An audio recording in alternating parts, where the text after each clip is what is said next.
CoCoTALK is an unscripted live broadcast. Anything can and will happen. The views and opinions expressed by members of the panel and the live audience are their own and not necessarily those of the CoCoTALK show, its sponsors, affiliates, or subsidiaries. Open minds encouraged, sense of humor recommended. If any off-color comments were made, we're sorry. Hi, this is Dale Lear, designer of TRS-80 Color Baseball, and you're listening to CoCoTALK.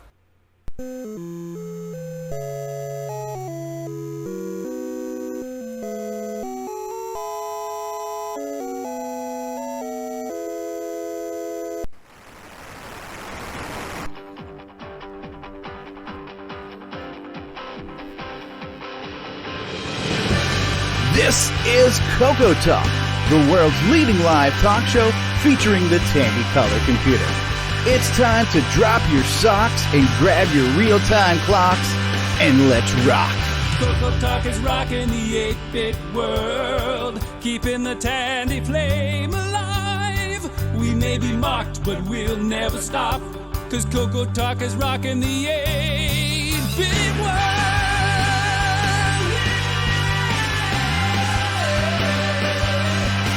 All right, everybody, we are here with episode 113 of CoCoTALK Live, where we are now even liver than ever because this is for the first time being broadcast as a live audio podcast on Spreaker. CoCoTALK is rocking the 8-bit world, keeping the Tandy flame alive.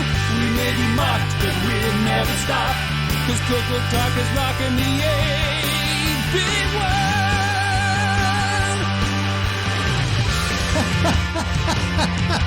All right, and we are here, we are live, we are liver than ever. CoCoTALK has always been live. CoCoTALK has been innovative in the fact that it has been the first and only live talk show dedicated to the Tandy Color computer. How do we get even better? Well, we get even better by getting even more liver. So now are we not only streaming live on YouTube and Facebook, we're streaming live on fricking, where the frick are we fricking streaming live? We're streaming live on our Twitter page. So we're streaming live on Twitter, YouTube, Facebook. We're now also streaming live for the first time ever as a live audio podcast on Spreaker. So Spreaker is a podcasting network, and we're there. We're on that thing. And on that thing, you can now listen to the show live. So for those of you who maybe have a bandwidth challenge, or you're at work, or you're driving, and you want to experience the show somehow, well, now you can experience it live and audibly. And it's also interactive. So where you're listening live, like Nick Marota's there. Nick Marota says, hello, chat room. So Nick Marota's in the live chat on Spreaker. So not only is it a live audio stream, but it's an interactive live audio stream. And that's all I have to say about that. Obviously, it's our first time doing it. There may be a glitch or two. There may be a challenge or two along the way, and we'll fix them as always. So we got, I'm not sure if it's going to be a great show, but we've got a show in store for you today. Wait, let's upsell it, Steve. Yes. And on our panel, we have our usual cast of characters. Some of them we're fond of, others, but in no particular order, we've got Mr. Mark Bosley in the house. Good afternoon, Hello. Mark. Hi, everybody. How's it going? Excellent. Thank you for asking. From Canada, we've got L. Curtis Boyle. Good day and hello. And hello, everyone. I'm just here to keep the Canadian content quota up. So, all right. And we also have from Canada, Nick Marota. How you doing, Nick? Good day. Thank you. I'm doing great. All right. We've got from Tandy Color Computer, from TDP Electronics, and the Tandy Shack. We've got Terry Steggy in the house. Morning, everybody. All right. Good afternoon. Sorry. And Rob Eamonn says Spreaker is replaced by Streaker by autocorrect. Down under, we've got David O'Connor. Hello, everybody. Good to be here again for another episode of Experiments. It's like a science. It's like going to science class all the time, right? Like a poorly designed science project. That's Yes. 113th time is the charm. from Ron's Garage. This guy has more Facebook channels than we've got on Discord. Ron Delvo! Hey, what's That's saying happening? something too. What's the matter, Yes. you? Hey, what's the matter, you? Hey, I'm sure he's going to have a new stack of awesome collections to show off today. This is the guy who's got what some people might call a problem on eBay. But Brian Wieseler's in the house. How are you? Good. Hello, everybody. I'm a coconut. Oh, yes, you are. And we are proud of that. Fly your cocoa colors and fly them proud. We've also got with us, look at the cup. Look at that shameful plug. I approve. Mr. James Diffendaffers with us. Hello, James. Hello, Stevie. Are you sure it shouldn't be unusual cast of characters? Unusual. And I must say, James, you sound very clear today. Yes, and thank you for the new headset. Well, thank our patrons because we do have patronage and we do have sponsors, and so we have a budget. The budget does not go into any of the quality of the show itself, but it is helping James Diffendaffer sound loud and clear. Yes, Curtis. Go ahead. I wanted to ask James here with his new headset here. Is it going to be able to pick up the train better? We have yet to find out, but I have a mute button on the cable, so I can always turn it off at any time. Okay. I can also mute you guys too. So. Oh, neat.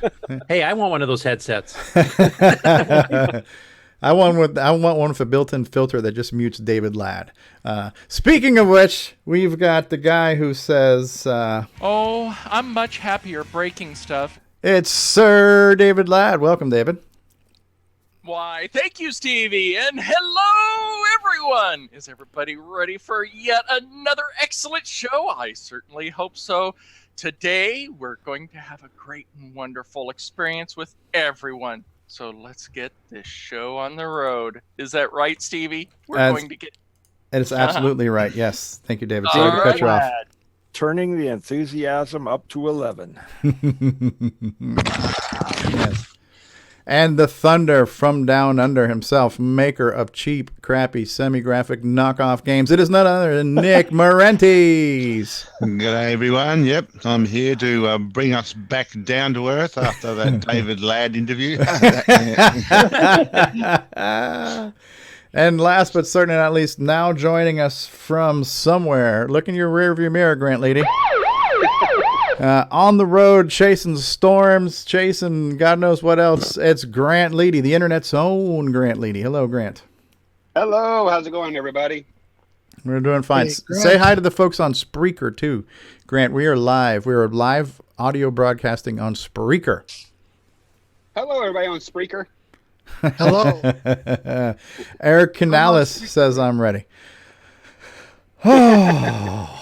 All right, so we've just optional on Streaker. Clothing optional on Streaker. Yes, yes. So that's our introductions, and unfortunately, that's all the show we got for you, folks. So goodbye. We'll see you next week. Cue outro.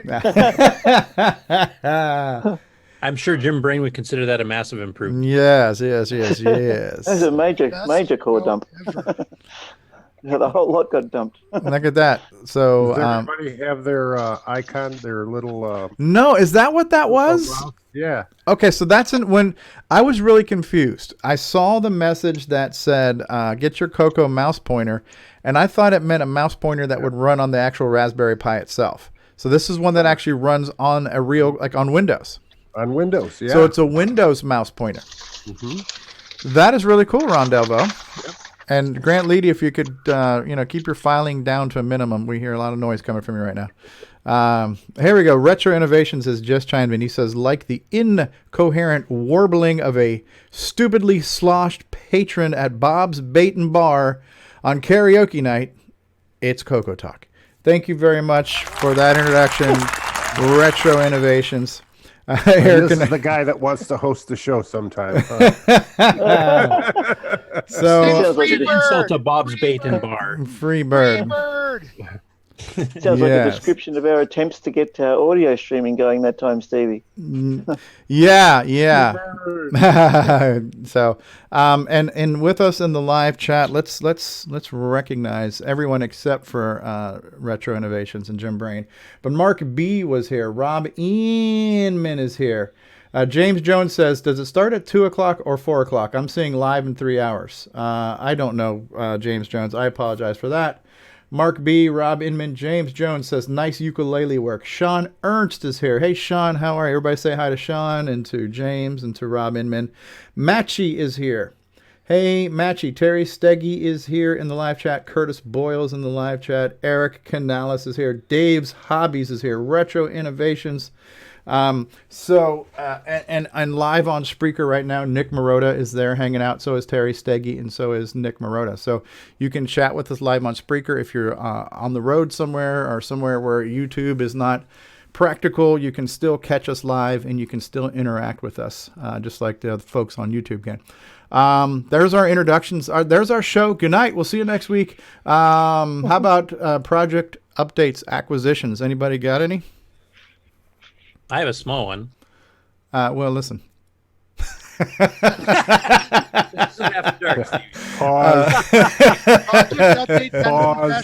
Yes, that's very brave of you. we're all friends here, Curtis. Tom. Well, that's what this group's for. We all have the same problem, right? Let's not be sophomoric here. Let's stay on topic. Okay, thank you. See, we have David Ladd as our moral compass. Amen. Tom C. from Jersey just joined us. Tom C., how you doing? All right, Curtis, tell us about your small one. Okay, my small update, just to clarify. I've been working on getting the Super Ike icon editor for Nitrous 9 working. It's going to be part of the EOU Beta 5 release, which is still a ways away yet. But I wanted to get that particular program done so I could get some volunteers to help start designing icons for all the VDG-based games that we'll be putting in, like all the Sierra stuff and the Epic stuff, etc. And I finally got it roughly running here about 2 nights ago. So I gave a copy to Rob Inman and Nick Marentes, who have both graciously volunteered, been coerced into helping design some of these icons, and they've been banging on the software for a bit. And it seems to be, for the most part, working pretty good. There's a few cosmetic changes they want. But I know Nick's already done his first preliminary icon design on it. And we might show that a little bit later in the show, but that's the update, and that's going to be part of Ease of Use Beta 5. Excellent, excellent. I would just like to request humbly, whenever you mention Rob Inman's name, you put the proper emphasis on the syllable and refer to him as Rob Inman. Yes. So, very cool. And I gotta say, and of course, this is biased but true. I listened to the replay because we did get some feedback. Last week I streamed for the first time using OBS, so it's new software. I've got to, there's settings we got to play with. So I got some feedback saying, listen, the levels were not good, things were out of balance, some people were low, etc. So I listened to the entire show for quality control, not for narcissistic reasons, and and listening to Rob Inman's, what the hell is that thing called that he did? The RSB. RSB. It translated well. It translated to audio pretty well. Just listening to the discussion of what he was doing, I could still kind of follow it. So good job, Rob Inman, on that presentation. And we kind of threw out the word inspirational, and when we referred to that cheap, crappy waterfall game. But I do think that things that we're doing here are inspiring people, because eventually I will probably do something in Nitrous 9, and people like Rob Inman who are paving the way and doing things and getting people excited. Bruce Moore has been working in Nitrous 9 and Basic 09 and hybriding, things with assembly. Yeah, go ahead, Nick Murna. I'm not ready to talk about it yet, but I've started working on a basic program as well, just from seeing Nick release something. And yeah, so wanting to program a little game as well. So I think the things that are being done by members of the community are inspiring other people. So I just want to say thank you guys for all doing different things and letting us realize other things we can do with the Coco, and spreading your wings. Inspirational does not mean coming up with a brand new idea of a program that's never been done before. It's inspiring you to actually try programming again for the first time in 30 years, or trying something in programming that you haven't done before. The program itself is what we're trying to emphasize. The thing that got me right back into going from high-level languages to color basic is like programming for the first time in 30. Yeah. Okay, Completely different. Yeah, Because there's Stevie, no we gotta be careful here. encapsulation of data. There's no, like, you're back to the global variables and spaghetti way of coding, which is kind of fun still, you know? So. We need to be careful, Stevie, because we don't want to get Rob Eamonn a bigger ego than he already has. Ah, yes. I'm Too not late. sure. I think he has a bigger ego than you do, Stevie. Well, Curtis has already mentioned he has a small one. I wasn't going to do anything, but since we're confessing, yes, I've got a small one too when it comes to my ego. So, Yeah, me too. I'm very modest and humble. So if you experience an ego for more than 4 hours, Rob, so yes, so just so you know, I don't think there's an actual word called liver. So it does look like we're saying that we're liver than ever. Liver. And we are getting some comments about liver. Some people say that liver is higher than iron. David's Hobbies says liver is not a word except for food. So you might want to change that to something to more proper English, but screw you. Here's why you're wrong, David. Liver than ever heard. That's This came the up joke. before the show. Yeah. This came up before the show, and he did it anyway. So That's right. I was already It's told humor. that. It's humor. That's one of the things we have here. With a U. We have humor. It's huge. We got huge amounts of humor on this show here. David Lord So says, can I make an announcement? you have a little one too? No, I actually have a big announcement.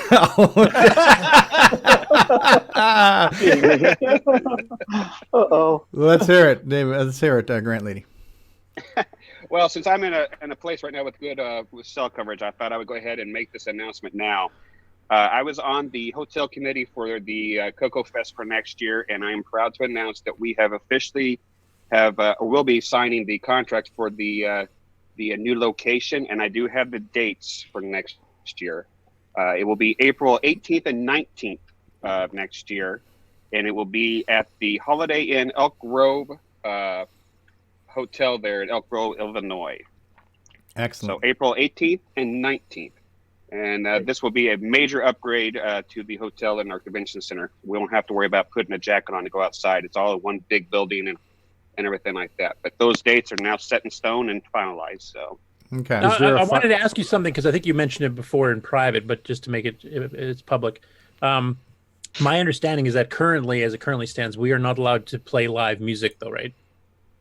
I will follow up with Mike on that to see that, but I did see something something about we can't have live music or anything like that. But you guys are not that loud, so I wouldn't think it'd be that big of a problem. But okay, yeah, I'm just hoping if they have a volume restriction, we can definitely turn amps and stuff down. So, is it a volume restriction or is it a copyright issue? Because I know some venues have laws where they've got to have like an app or amp cost or whatever your equivalent is over there. The licensing companies that license payments to artists sometimes have strongholds on venues, and if the venue doesn't pay a fee, they're not allowed to host anything where music might be performed that's copyright to somebody else. No, it's a bad music restriction. That's probably what it is. No, I think it really is because of a noise level. Because unlike the old facility, the convention is going to be held inside the hotel, so you got to be careful not to disturb the other guest inside the building. But I'm sure that's something we'll look into with Mike and get some clarification back on that. Okay. People might actually want to sleep. Yeah. Well, this year we got bopped out of the elevator, and next year we'll be removing the venue for noise. So one nice thing about this, 2025, we'll be playing in a field of some farmer somewhere. It'll be like Woodstock for the Coco. That's what I'm thinking. But one nice thing about this facility, we will have shuttle buses that will go to and from the airport to the hotel. So that will be another thing too that people want to take into consideration when making their plans, that they may not have to purchase a rental car on this nice trip. So. Nice. Are we going to have to go to a financing department for our rooms? Nope, the rooms will be just I think it's about $5 or $10 more than it was last year at $99 a night. So, and I know we have that rate for Friday and Saturday, but I think Mike is working to get that extended as well for Thursday and Sunday nights as well. So you get 4 days instead of 2. If I go there and drop the name Grant Leedy, they charge you double. Yeah. do it. Is breakfast included? Because we know it's all about the food. No, unfortunately, it was like breakfast is not included, but I am also on the food committee too, so we might make some concessions on that too.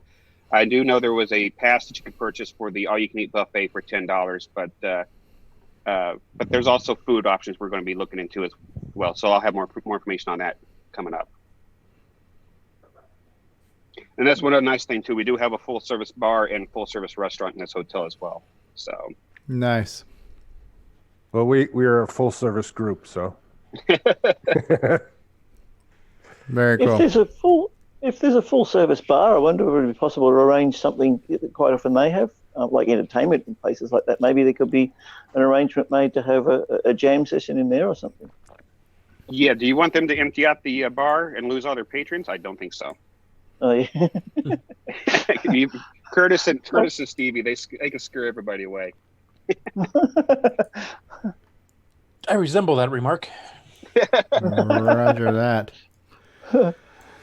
So real quick, there's somebody in the live chat, GE Galaxy Emperor, and I believe this is a person who watches some of my live streams when I live stream video games. So I'm not sure how much this guy is trolling in an attempt to have fun or not, but let's not engage in, when I say let's, I'm talking about at least us on the panel. Let's not starting to engage with people who are, I don't know what the heck they're doing. But anyway, so GE Galaxy Explorer, I know who you are. I recognize your name. You've watched me play video games on YouTube. However, just to be safe, I've put him in timeout on YouTube. I don't know how long timeout lasts, so hopefully if he wants to come back, he can. But for the rest of us, unless somebody's being really, really nasty, let's just let them say what they're going to say.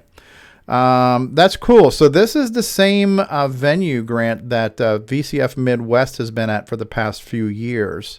And so we saw last year when you guys were there, you guys streamed some of the showroom, and it's pretty spacious, right? And I know Jim Brain showed off some pictures because he went there and scoped it out too ahead of time. Jim Brain's very active with VCF Midwest. He's kind of a rock star in that venue there. And so he's taken some photographs. So it's much larger. There's thousands of benefits to this venue, right? So this is good news. Good news. Now, do you know what roughly our hotel rate is going to be negotiated? The room rate for the event, is that to be determined, or is that somewhat known? $99 a night. $99 a night, which is roughly what it was for the Coco Fest rate, right? A little bit higher, but not much. Yeah. I think it was $89 at the other venue. So. Okay. But there's so many other perks. Like you mentioned, it's a bigger venue. Everything's under the same roof. We don't have to leave to go to the convention. Well, I mean, it wasn't like it was a mile away. It was, it was across the parking lot. But it's all self-contained. There is the ability to get food there. There's alcohol there, which is a plus. And there's free shuttle service, which means you don't have to rent a car. So, right. Poof. There's a Starbucks across the street. There's a Portillo's that's a block and a half down the street. So we still got access to all of our favorite restaurants and so forth too. Excellent. And we kind of started tradition last year where we went to that, what was it called? The wine place that we had our little family dinner at? Fire and Wine. Fire and Wine, yeah. So we kind of started a tradition at Fire and Wine for Friday night. So hopefully we can continue that tradition. That was a nice place. The food was great. I think that should be only about 20-25 minutes of drive from our location. Yeah. So excellent. Well, thanks for the update. No problem. Our rooms at the other place was like $113 a night with all the taxes. With the taxes and stuff, so it's going to go up about $10 maybe. That would kind of be good to know if you are trying to plan how much money you need to save up. Mark B is asking which airport. I'm assuming it's O'Hare. Yeah. Correct. Yeah. So from O'Hare. Which I think most people fly in and out of anyway. Yeah. Well, I usually try to go for Midway. Well, I think the crack is on sale at Midway this week, right? All right. So. You might not make it out. What flying thing you guys speak of? yeah. We got some of the hardcore, like all the Canadians that drive down. They do the whole snowbird migration. They fly south. Oh, you would be flying people. Drive south for the winter, right? So, cool stuff. And one other thing too, we have plenty of room to grow too. So we will not be running out of space in this new location for quite some time. Excellent. So that's a good thing. So hopefully we'll be there for several years to come. And if I remember correctly, Out Point's actually pretty close to Lombard, so it's actually not that far away from where the old location was, right? No, about 15 minutes north. It's right by the airport. Okay. So if we needed to take a road trip and go by and touch the heron, theoretically we could. Yes. Assuming it's unlocked. I don't know if they have that room unlocked when there's not an event there. You probably have to do that on Friday. Okay. During business hours, I would assume. So, but yeah, I think everybody will be very happy at the new location, and I think it's a major upgrade from where we've been for the last few years, and I think we'll have a lot of good times. Cool. Well, I'm looking forward to it. What is it? 10 months to go until that happens. I might even maybe be able to get a chance to have my first visit to the United States from Australia. Who knows what's going to happen? Yeah, see if you can put Nick marionettes in your suitcase and bring him with you. Yeah. Speaking of Nick Marentes, actually, I do have a little bit of an acquisition here. It's a software acquisition. I haven't had a chance to play around with it yet, though. I've had a really flat-out busy week, but I bought a copy of Nick's Popstar Pilot and got the bonus game pack with it. So I've got a few pretty cool little disk images there to stick onto my SDC. Nice. And have a play around with on the Coco now that it's got 2 meg of RAM. See how it all works and see what all the hype's about with Popstar Pilot. I'm looking forward to it. And for anyone that doesn't know, I have the whole thing, the whole Popstar Pilot and bonus games thing available for $10 US at the moment. So great price. As a digital bargain at double the price. That's right. And at that price, it doesn't matter if the games are crap. How much for more than one level on Popstar Pilot, though? No, that'll be another 25. Okay. So that is that's great. Thanks for that update, Grant Leedy, on Coco Fest. We're all looking forward to that. So Curtis had a small update. Grant has an update. Anybody else have a project update or acquisition? Terry Steggy is raising his hand. Terry Steggy. I'm going to blame Nick for his software too. I bought another one of these to try, see if I can run his game with that on Waterfall, actually. So, and then I have to show off my Father's Day gift. One of them. It's a metal sign. Oh wow, that's the ad, the magazine ad, huh? Yeah, the Isaac Asimov one. I thought that was pretty cool. Yeah. And then I also got. Where'd you get that done? That's from a Radio Shack store, was it? Actually, let me show it back again. Sorry. Was that from a Radio Shack store? Was it? Or it was from the catalog. Yeah, I know the pictures from the catalog, but the actual sign, was that from a Radio Shack store or was it just? I'm not sure where they got it from. I assume they had it made like with the image, so I was wondering. That's kind of what I was thinking. Yeah, I just thought that was pretty cool. That is cool. Just a metal sign. Obviously, understand you well. Yeah, they do. They know I have a problem.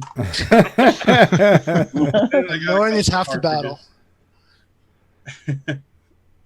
Okay, so what do we got there? That's Springster and Downland. Yeah. I thought they had different labels. I hadn't seen that label. My other Downland copy has 2 labels depending on which version you get. That one's probably the 1.1 one that works properly on the Coco 3. The original 1.0 did not.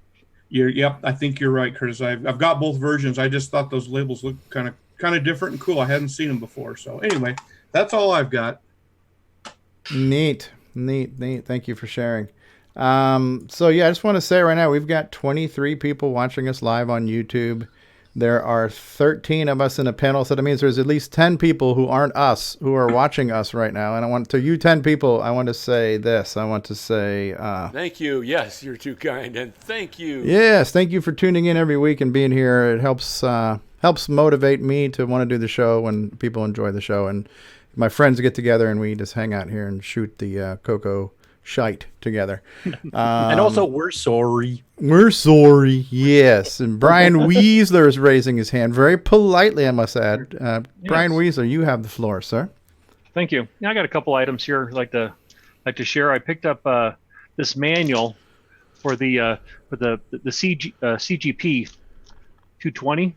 Okay. It was that color printer that was available. It was kind of an inkjet type printer. Yeah, color inkjet made by Canon, sold by Tandy. Yeah.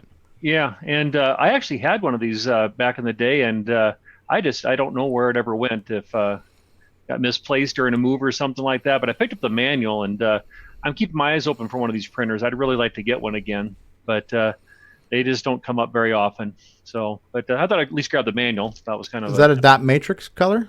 No, it's an inkjet.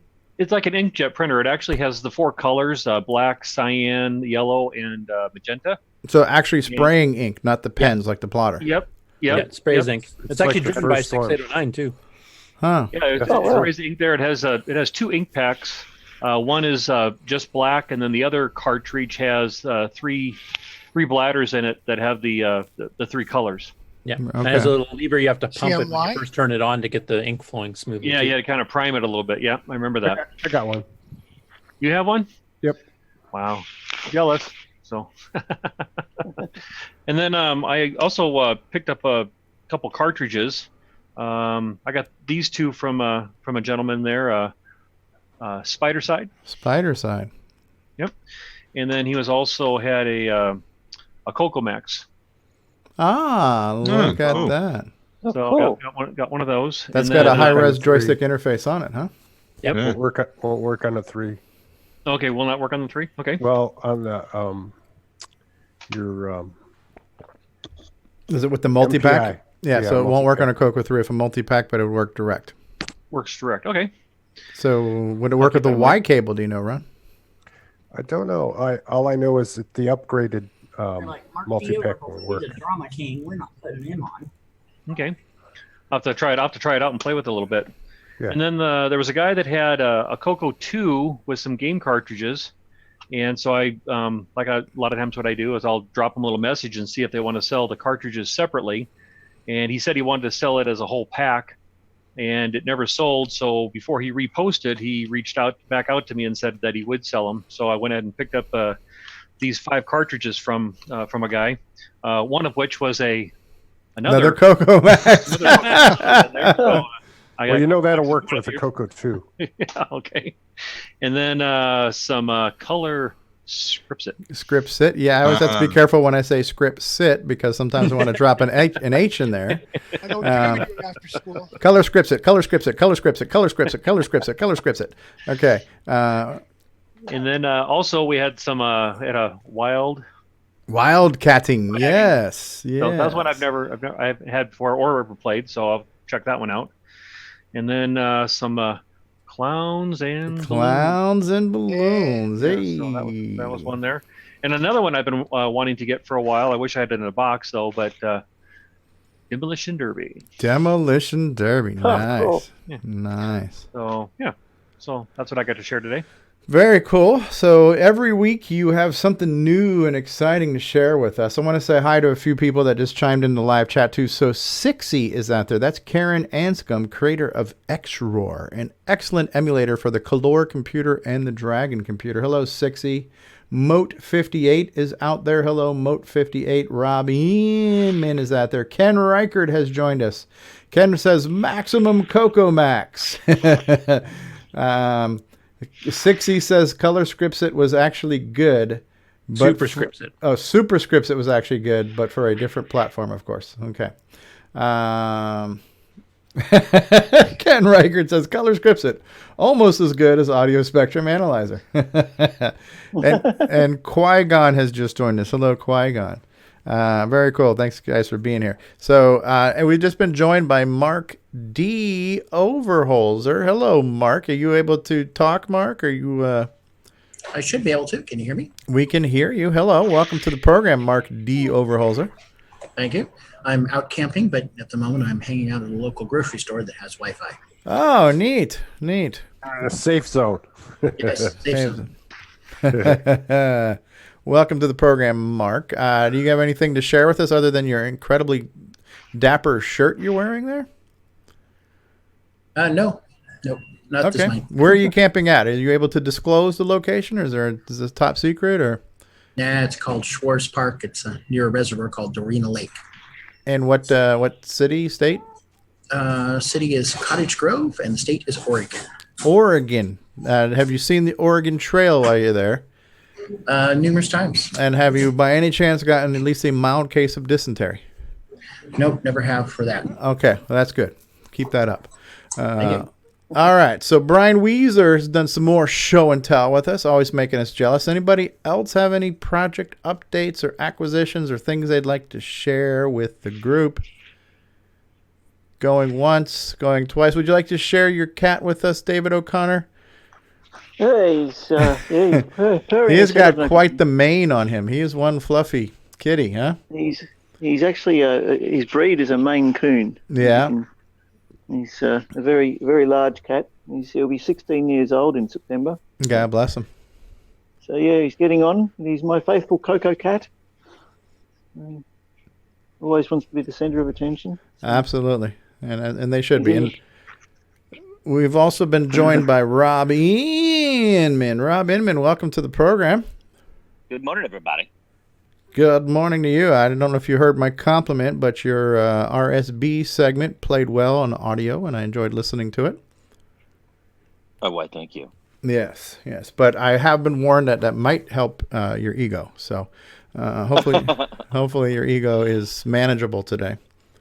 Oh, it's growing. Wow. All right. So here's what we're going to do, boys and girls. I'm going to thank our patrons. I'm going to show you the latest segment and a new little piece that we have that is called, what was it called? Coco Thoughts? What was our new segment called?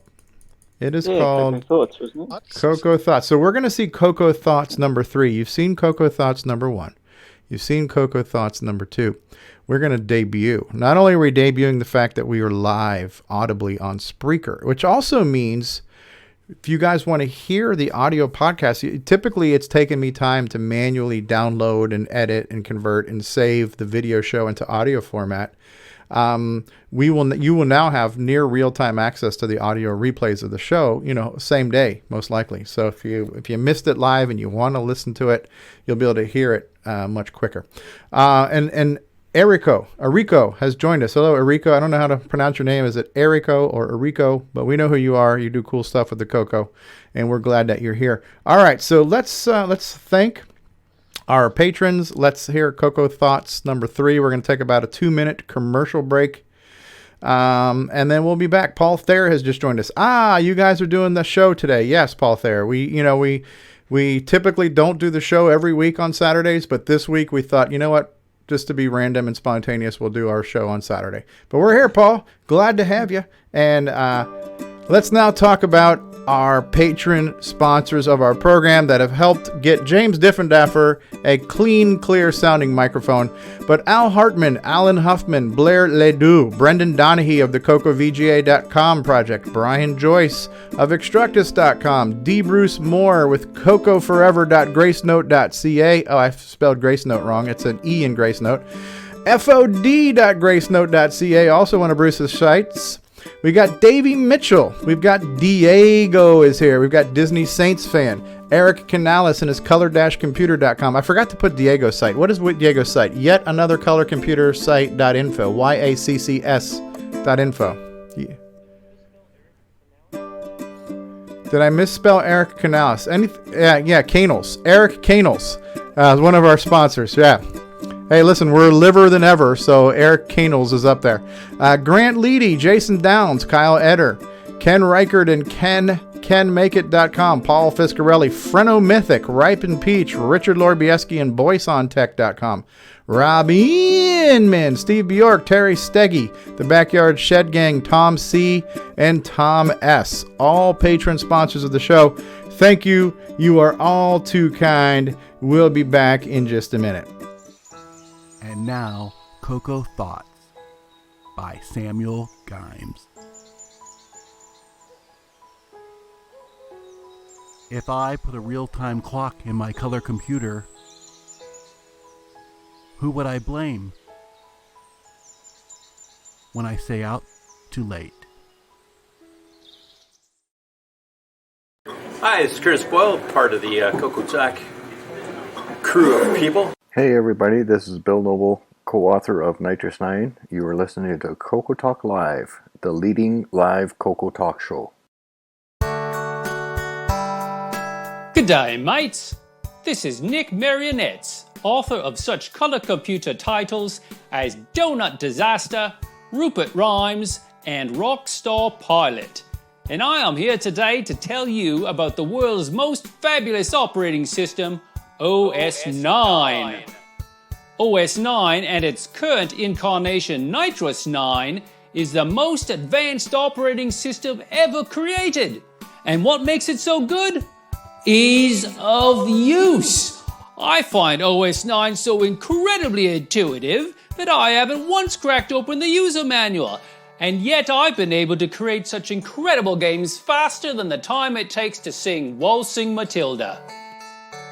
Using OS 9, I expect my next game, Funstar, will be done this weekend and distributed exclusively on ROM cartridge. OS 9 forever. Any resemblance to actual events to persons living or dead is purely coincidental.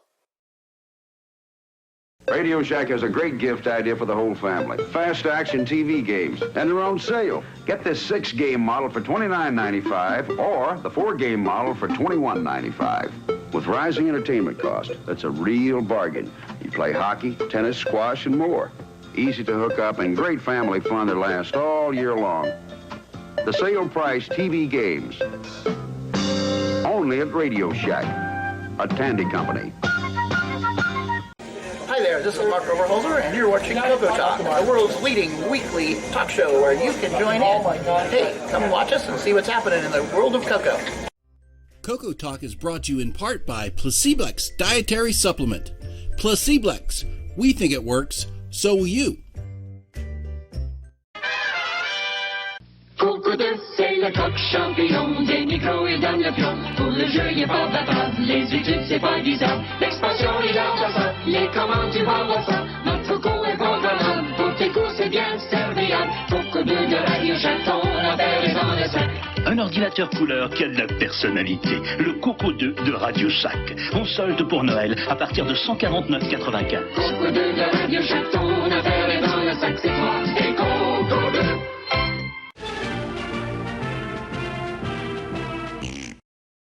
Hello, this is Grant Leedy with CoCoTALK.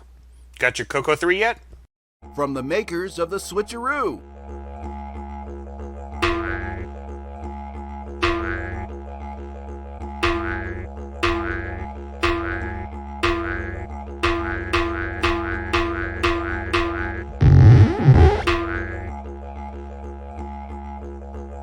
Wallaby cable, Color Computer 3 dual RGB cable. Get yours today at cocoman.biz. Fletcher, I don't need that report tomorrow. Great, JT. I need it tonight. But, JT... Fletcher saved $300 on her office away from the office. Radio Shack's revolutionary Model 100 computer. It's a word processor, phone directory, and dialer. It even communicates with the office computer. Fletcher, how's that report? Fletcher. Radio Shack's Model 100. Save $300 and put it to work. You'll go far, Fletcher. You'll go far. We now return you to CoCoTALK. And we're back. We're back with more and more CoCoTALK. So in the live chat, we missed a few things during the commercial. Sixy says, glad someone else agrees that Gime rhymes with time. So the guy's name is Gimes, Samuel Gimes, right? So instead of calling it a gimme, he calls it Gimes, right? Joe Burnett is here. That guy peddling TV games, is that where was that what Merle did before the zombie apocalypse? Retro Innovations. Someone needs to create MIDI of those notes at the end of the 1980s commercials. Yeah, that'd be cool to have just the soundtrack to that. Hey, I got Excellent. a question. Do you think that those video games they were showing had a processor in it, or was it TTL maybe only? Ooh, that's over my head. What do you guys think? I don't think they had a processor in them. It should have had something like a TMS 1000 or 1100. It's a real early processor, of course. I think it was dedicated to like games. Okay. I honestly don't know. I thought I read technically Space Invaders didn't have a processor either. The original arcade game. I thought it was 8080. Yeah, it was. Space Invaders was, yeah. Or But there maybe are some Space arcade War. games that Oh, did not Space have- War. Space the first War. video game ever made. Yeah. Pong was Pong was the TTL. first. Yeah. Mm. And Pong. TTL, DriveWire, DriveWire. ESP, ESP, Oh, there we are at home again. RS-232. How many slots do you have? David. TTL, eh? David, how many Transit to slots? logic. David, how many slots is an acceptable amount of slots? If you know, David Ladd. David, do you copy? Okay, David Ladd. Well, yeah, your speech sound pack. We put. That's a pretty good David Ladd simulation. Yeah, I might actually have one of these. Let's see if I have that right now. You don't want to go over the 4-slot maximum. I have 24 slots. 24 slots. That Yes. that is insane. 6 Cocos with 4 multi-packs, yeah? Correct. Might have 5. Wow. Can you plug a multi-pack into a multi-pack? That's an interesting Looks a game. little wonky. Can you plug a multi-pack You can. into? I don't know if it'd work, but you can. Be very awkward. I've got 2 of them here. I could try. No, I don't want to blow them up. Demonstrate that. You might create some type of space-time vortex and open up a dimension to another reality or something. Who knows? CoCoTALK will become 3D all of a sudden. Yeah. The Matrix, one of the two. Yeah. For those of you just tuning in, our big announcement today is that CoCoTALK is now even liver than ever because we are live streaming on Spreaker. So you can literally listen to us live now. There's a live audio podcast of the show that's also interactive. So you can listen and chat in. And we'll even try to read the chats from time to time. Unfortunately, it's not as easy to integrate those live chats, but we will. And so starting from episode 113 and hopefully moving forward, we will be liver than ever. I have a question about the streaker. This, yeah, they call him the streaker. Yeah. Now, are we going to make it famous, or is it famous already? Where a lot of people use it, or because I've. Oh no, yeah, I think Spreaker is already a pretty well-known podcasting platform. I know another podcast that uses it. Yeah. So, and on the note of podcast, so I know enough to be dangerous about this, but I've been playing around with this for several days now. So podcasts work off of what's known as an RSS feed, and somebody hosts the main feed. So somebody hosts your podcast, you get a feed address, and you plug that into other places so they can kind of pick you up, right? So we have been hosted for the past 2 years. We've been hosted with a company called Podbean. One of the challenges with Podbean is because we have an audio version of the show and we have a video version of the show, because I also upload replays of the show so people can watch them on iTunes as the video show, which you can download and watch it offline. So it's mostly a convenience to people who want to see the entire show, literally see it, but they want to see it in a way where they don't have to consume bandwidth by streaming it.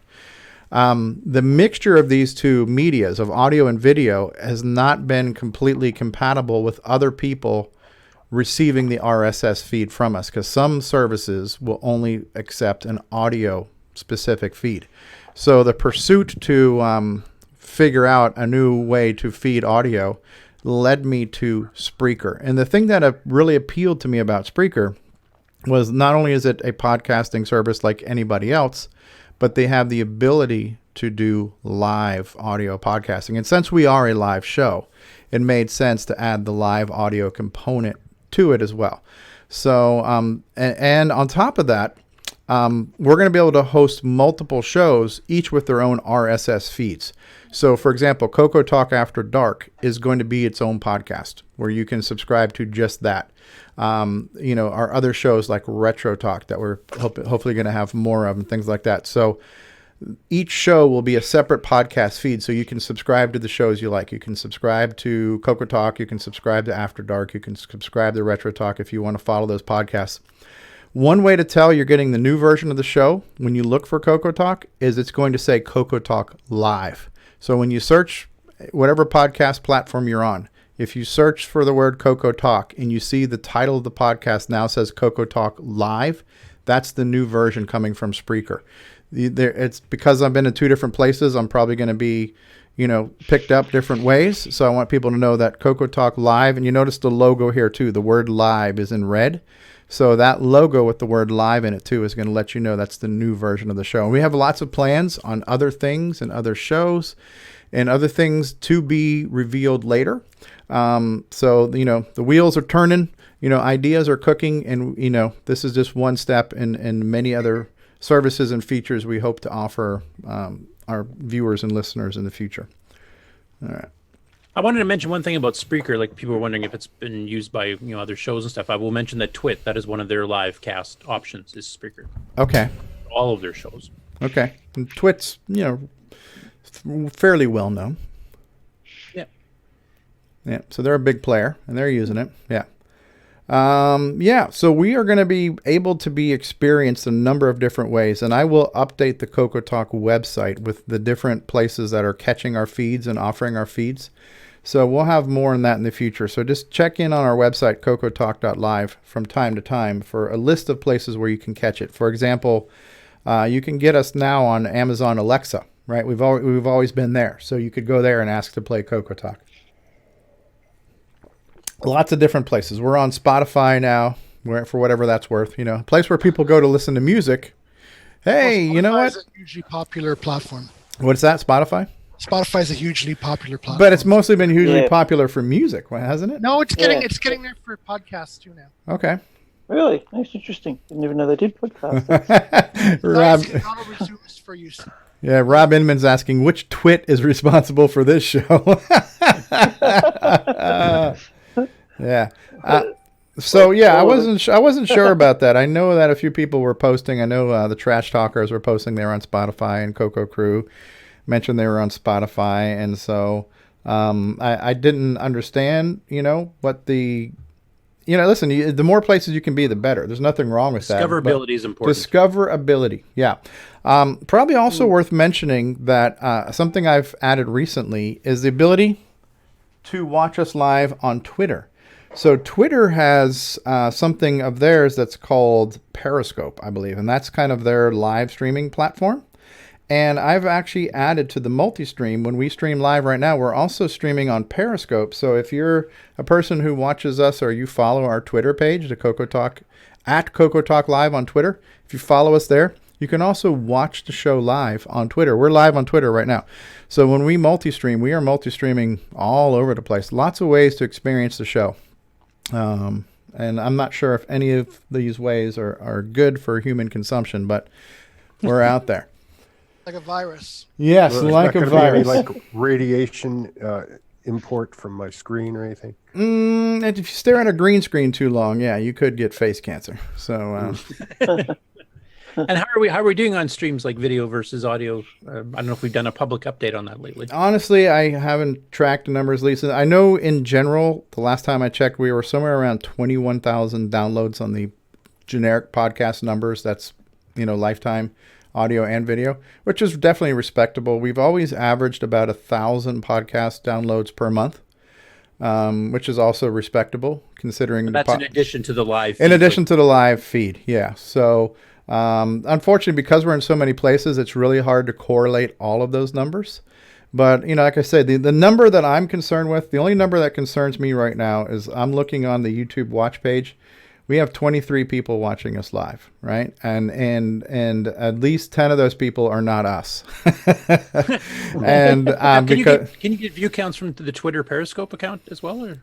Again, probably, but that's like a lot more work. I have to go to all these different places, correlate it, combine it, add it up, do math, etc. Right? So we'll hire somebody. Yeah, it's honestly it's a convenience. Yeah, go ahead, David.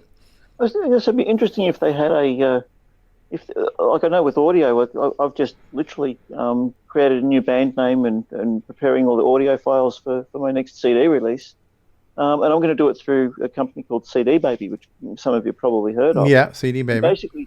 Basically, you just give them all your audio files, you give them all your artwork, and they give you access to all of the major platforms, iTunes, Apple Music, Google Play, YouTube, everything. They do it all for you. And they also give you in your account a back-end dashboard where you can log in and you can find out which sites have given you how many people have come in and bought the album from what platforms.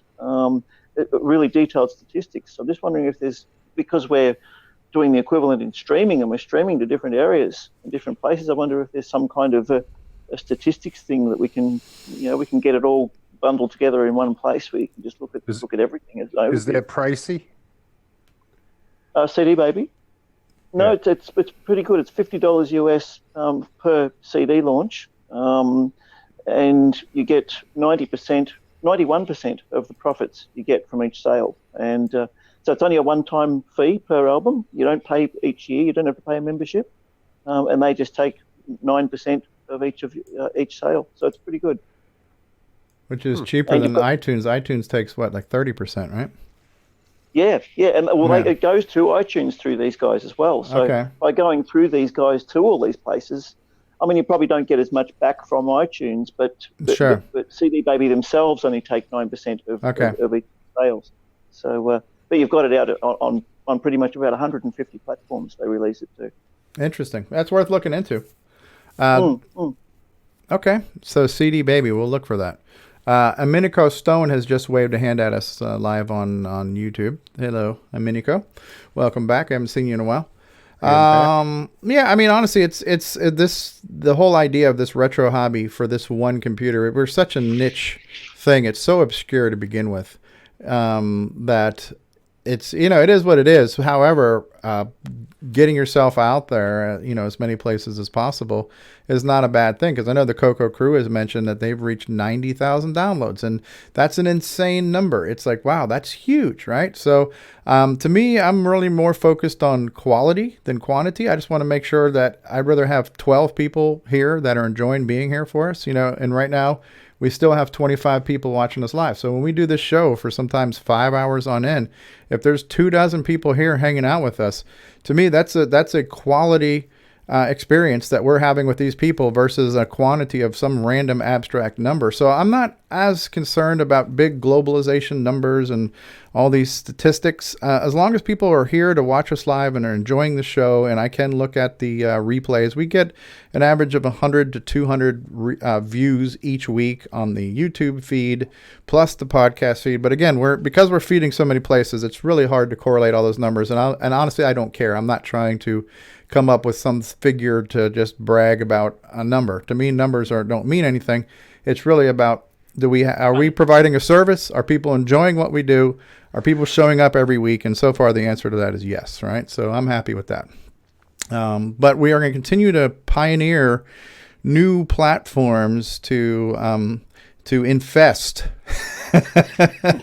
our filth and our vulgarity into, So if we're going to be rude and vulgar, we're going to do it on as many platforms as possible.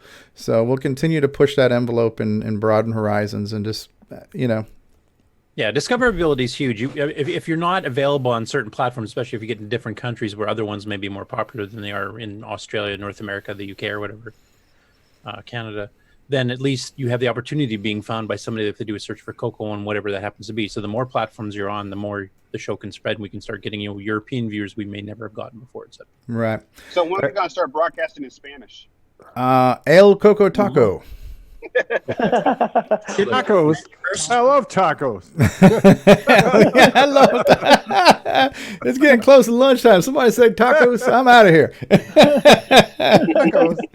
El Coco Tacos. El Coco Taco coming at you in Espanol. Change the subject, Rendezvous, by all means. I'm tired of listening to myself. Okay, so it's next year's the 40th year of the Coco one. Yes. Out, which is cool.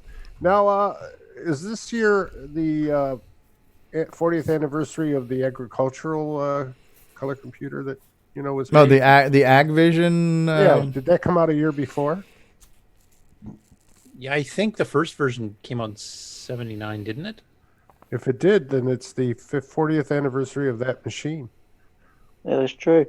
And we let it pass by without saying anything. But wait, I just said something. I can't remember if it came out in 79 or if it came out in 1980, but before the Coco, because the Coco was announced in the summer of 1980. I think it was 79. I think that rings a bell to me. And does anyone have one currently they can show anybody? No? Yes? I No? don't. No? The Ag Vision? Yes. I have one. Terry I Steggy? don't have it up here, but I can go downstairs if you want me to look. Well, it's still the anniversary, so.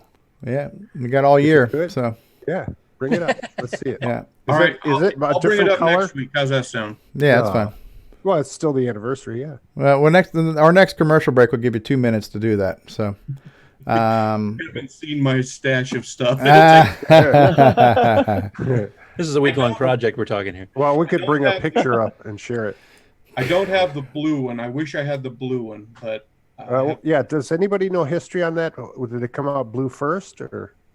I think blue first, and then the gray one. And they're just terminals. Yes. and so we have a question from Amenico. Is anybody using the Mr. Coco on the Mr. platform? Anybody got one of those, or an FPGA, or the Coco on a chip? I would like one, but it's cost money. Yeah, no.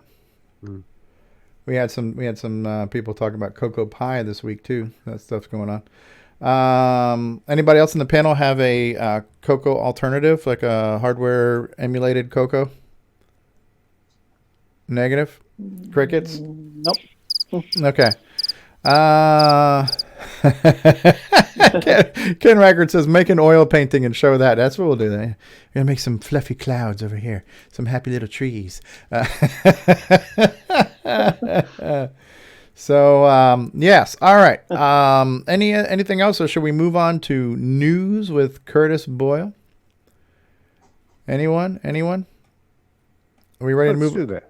Let me ask you this. Do we have other segments? Are we going to be doing a game on segment or a core dump segment? Does anybody have anything technical or software related they wanted to talk about today? We were talking about if Bruce Moore was able to come on, we might have done a core dump on his research into moving the Coco 1 and 2 compatible graphics modes around in memory in a Coco 3 beyond the 64K. Ooh, but okay. I don't think it's on, so maybe we'll wait for next week for that. Okay.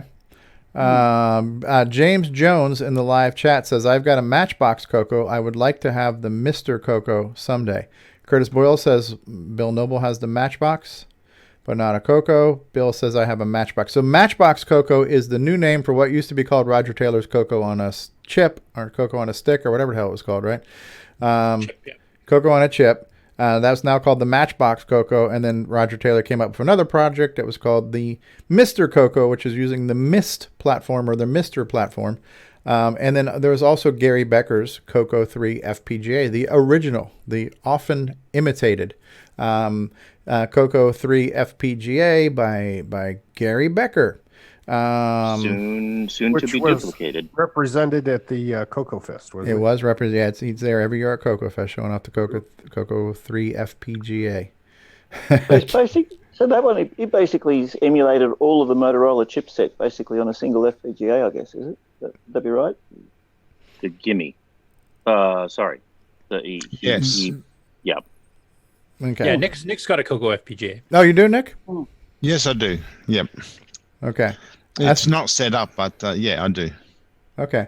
What other secrets do you have?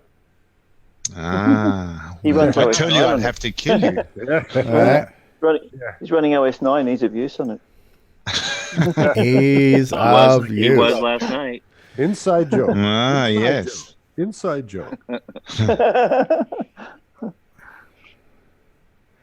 Okay, so Galaxy Explorer is back. Now he's asking a question. Do you think you can run a Windows 10 virtual machine on Windows 7 or XP?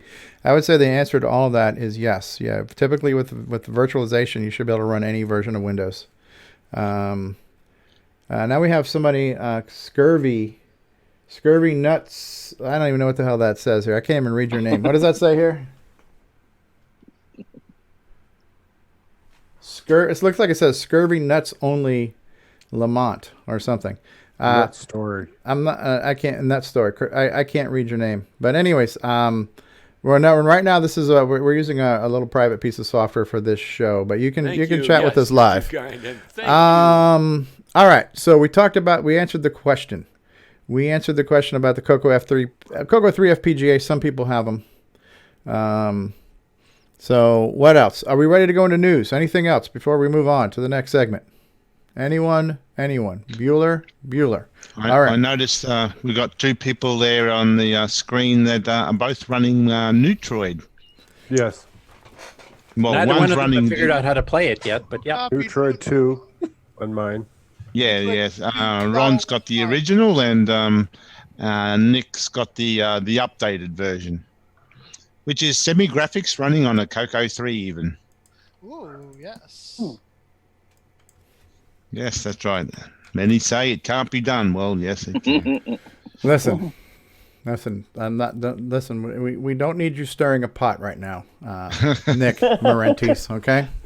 We're going for 6 hours today. Yes, I don't care. Yes. Now, unfortunately, or fortunately, the audio live feed does have a 5-hour limit on it, so we can't live stream the audio version of the podcast for more than 5 hours. But if CoCoTALK lasts for more than 5 hours, you're welcome. It'll cause internal hemorrhaging. We'll all need medical attention. Yes. Also, since we're on, just voice only on this one program, we have to describe what they're seeing. Well, that's true every week anyways, because we have an audio version of the show every week. So yeah, we should be doing that. We should be trying to do audio subtitles for the visually impaired, for those who are listening to us.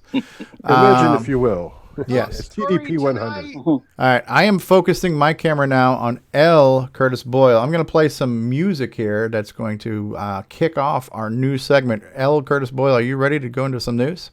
Oh, sure. All right. Here's some music. All right, everybody, get ready for some rockin' news with L. Curtis Boyle. Take it away, Curtis.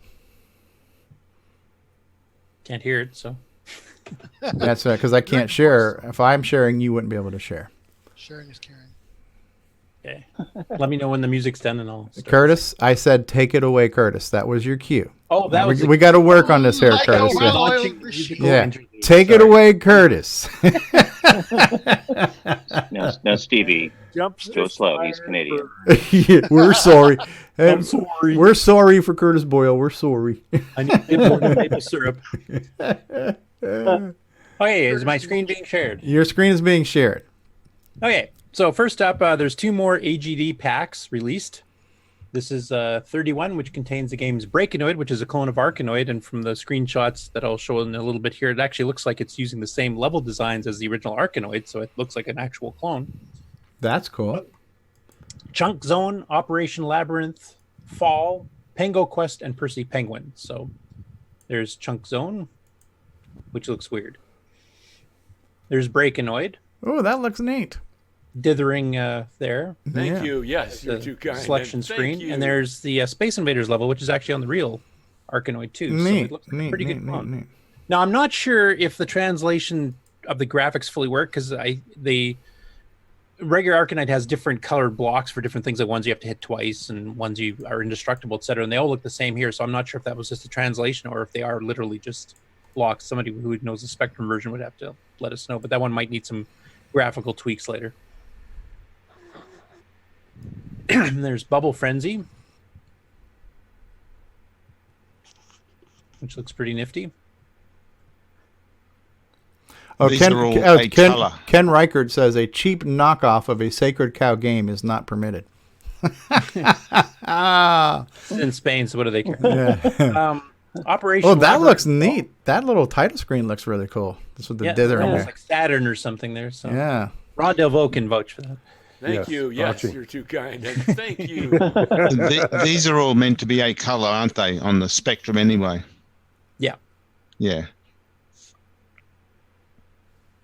There's Pengo Quest, which is another Pengo clone. I think they've had one other one actually in the AGD packs too.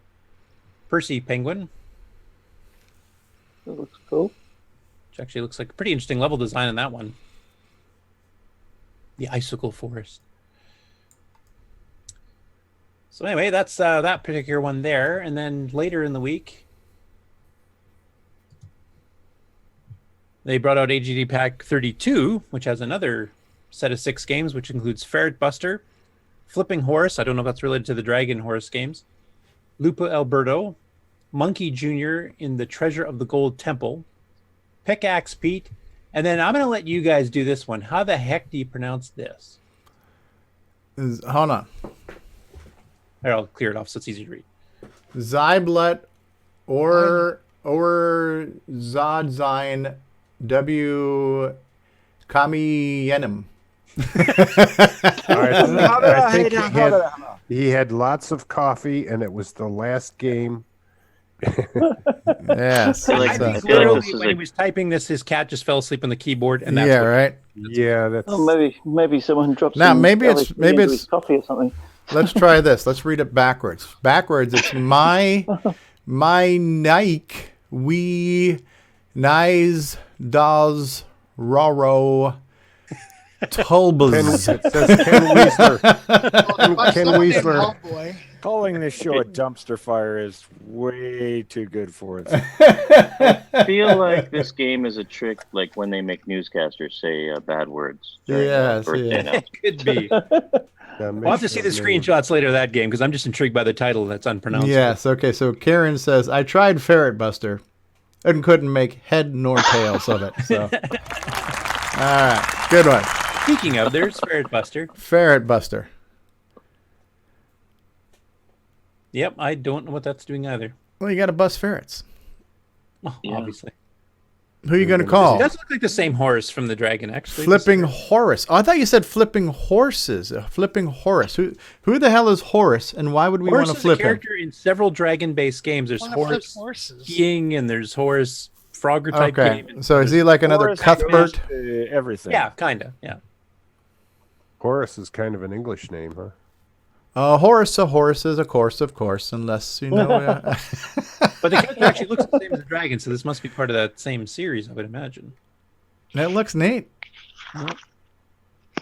Lupo Alberto, the video game. Press space for menu. Yeah. I like the Nice little little character. cartoon characters, Yeah, yeah. the characters look good, especially for being monochrome. Yeah. That one actually looks pretty good on monochrome, so. It looks really good. Okay.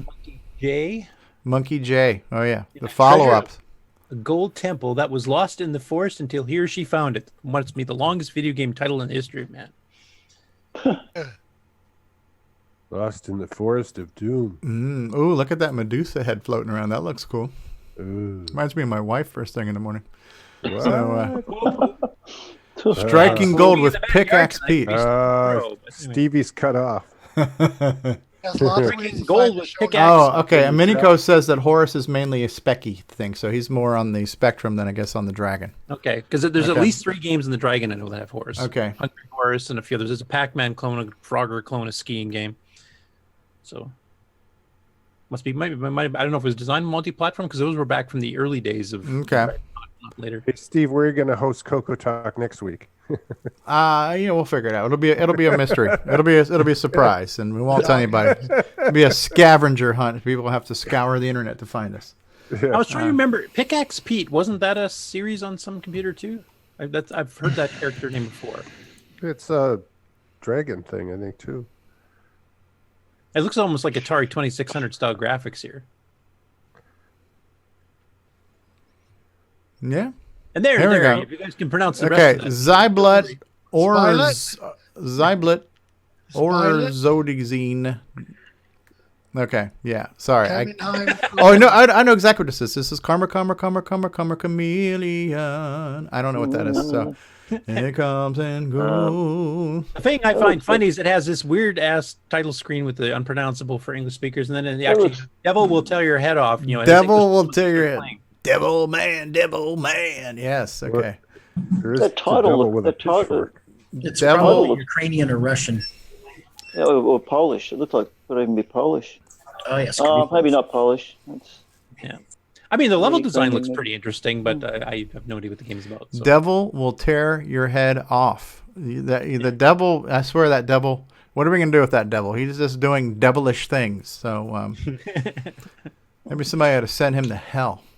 All right. So the devil will tear your head off. Those are some interesting games. Yeah, they are, and I wouldn't mind if somebody gets a chance to try these before the next show and just gives us kind of a mini review as to what some of these games are like. So I don't have time these days, but yeah, feel free, other game players. And then along the same lines as well, they've released the AGD Big Pack, which basically is all of the different sets of games combined into one zip, and they make multiple formats of it.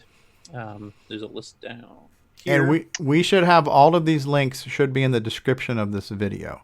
So feel free to grab the links and get these. Okay, so we got Dragon Big Pack short names, Dragon Big Pack long names, Coco Big Pack short names. So short names would be ones you would run off the Coco SDC. SDC, yep. Right, And so the it's long got names are the ones you run off the emulators. Right, so 8.3 naming conventions. So I need a 1 gigabyte SD card now. yeah, how big is the file? These are only about 5 meg. 4.17 megabytes. I mean, they're small files still. That's And not you that's know- zip though. So once they And you unzip, need 1 gigabyte SD and a half an hour to scroll through the directories. Yeah, right. Now, if these are all running on the Dragon, then they're all available to run on a 32K Coco.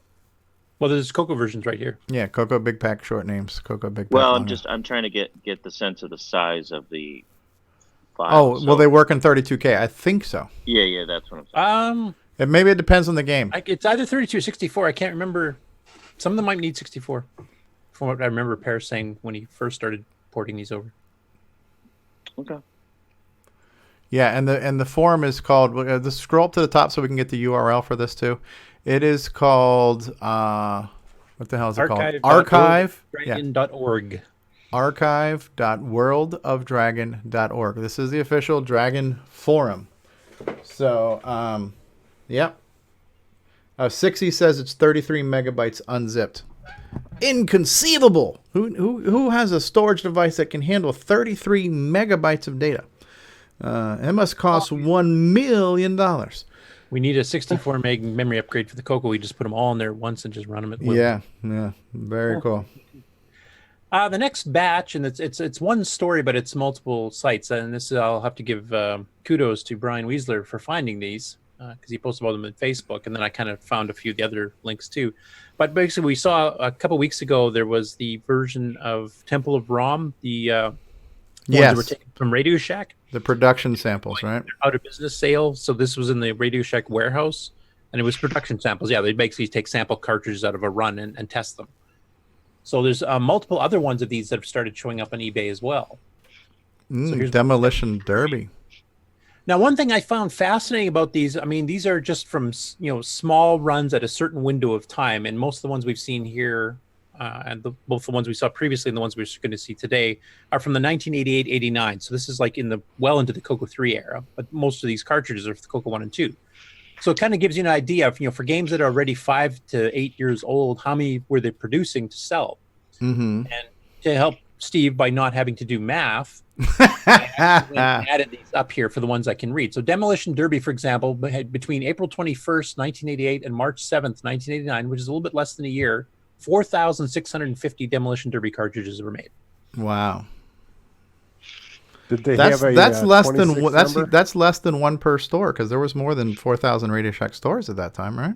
Yeah, but I mean these are cartridges that are years old already for the Coco 1 and 2. Oh, this is a new run. Years into Yeah. the Coco 3 already, so this is not the original runs. Or Okay, anything. This is now like hold that thought right there. Okay, because what I'm noticing here, you see where it says Dino Wars, and you see that silver box says Tandy, right? Yep.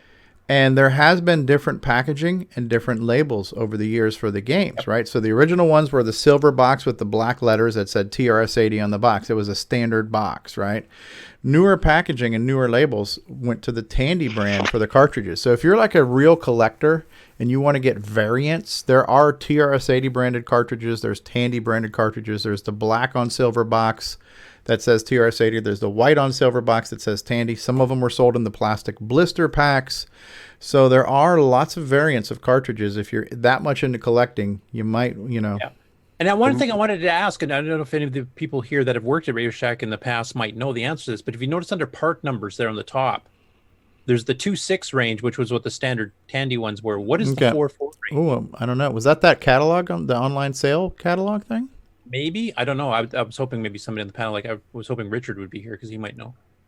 And then there's also the TDP branded ones that were in the 10 series. Yep. What was that, Terry Steggy? Do you remember that? Was it a 10 series on the? They were usually 10 series. Yeah, so we had the 26 series for the regular Radio Shack servers. Interesting. And this one here, I mean, Dino Wars had 1,300 cartridges made in 2 days, September 20th, 1988, till the next day, September 21st. That's starting to get up there, like into comparing to Boomerang sales. Yeah, yeah. Bustout, which is Glenn Saga, we had on interview. This is one of the original cartridges developed for the Coco 1. So this run here is 3 separate runs done between November 10th, 1988 and November 23rd, 1988. So basically 2 weeks worth of run. And this is 8 years after the original cartridge came out. What's the use of this then? To see if they work. Yeah, this is like test runs. You pull samples out of the main run and then you make sure they work. Kind of spot checking them for quality control. Yeah. Now the cartridge says Radio Shack TRS-80 on the side of it, but the box says Tandy. So did they bother to change? Is this just old stock that they had in their warehouse that they? Well, these are samples that were pulled and put into the warehouse. Yes. What are those blue stickers? What do they say around it? Can't read it. They say production sample, basically. Yeah. They're asset tags, so it's for inventory purposes. So a lot of companies have asset tags they put on things so they know what it is and everything's numbered. Kind of like that New York Times Coco that's been trying to be sold for $300 for the past 20 years. With the metal asset tag on there, just identified what company it belonged to and stuff like that. Yeah. Now it's kind of fascinating. Like Bustout is an 8-year-old game at this point, actually 8.5, and they made another 1,950 cartridges. Wow. And this is like 2 or 3 years into the Coco 3 era. So, and they had more stores than cartridges. So. Yeah, but some of the stores probably still had inventory because I mean the cartridge had been being produced for 8 years already. This is like a very late add-on run, basically. Yeah. Popping up for Christmas by the dates, I'm guessing. Do you know where these were made? I was hoping Richard might be able to tell us that if he was here. He's not here. Well, they were purchased from the Tandy auction, so they ended up being in Texas. But were they produced in Texas? Hard to say. Yeah, that I don't know. Space Assault. This one had 1,925 cartridges made between April 20th of 88 and February 24th of 89. Once again, this is a very old cartridge, and they almost made another 2,000. Wow. That late into the cycle. And then the final one was Monster Maze. How do you know these were actually manufactured on that date? This might be just stock that they pulled out from an old warehouse. It could be 10-year-old stock. I suppose that's possible. Because even the cartridge design, the plastic looks like an old style. Didn't they change the style of the cases a bit later on? That's what I'm wondering, Nick, because the side of the cartridge still says TRS-80. Even though they're putting it in the new box, why wouldn't they have changed the, you know how Downland, they changed the label to say Tandy instead of TRS-80? I reckon it's all old stock. They probably made thousands back in the day. And this is just stock. They did a stock take. They say, well, we're going to get rid of the Coco. Well, certainly the Coco 1 and 2. Let's get rid of all this old stock.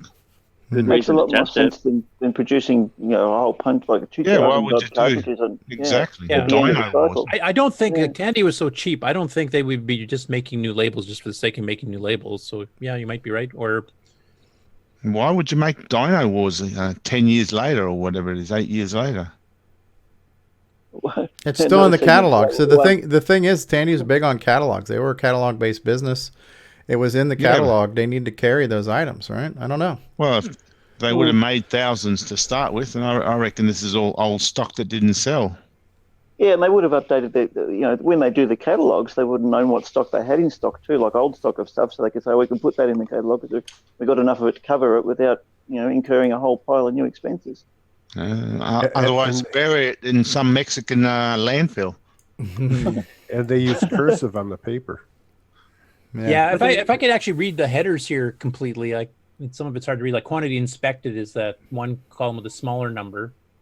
Quantity rejected, just has dashes, which means they all work. And then lot size, like I don't know if that means they pulled that much out of the warehouse, like you're saying, or if that was manufactured, or maybe they reboxed them with newer boxes and kept the old cartridges. The boxes look newer, yeah. Yeah. Pete Willard's asking why are they labeled samples?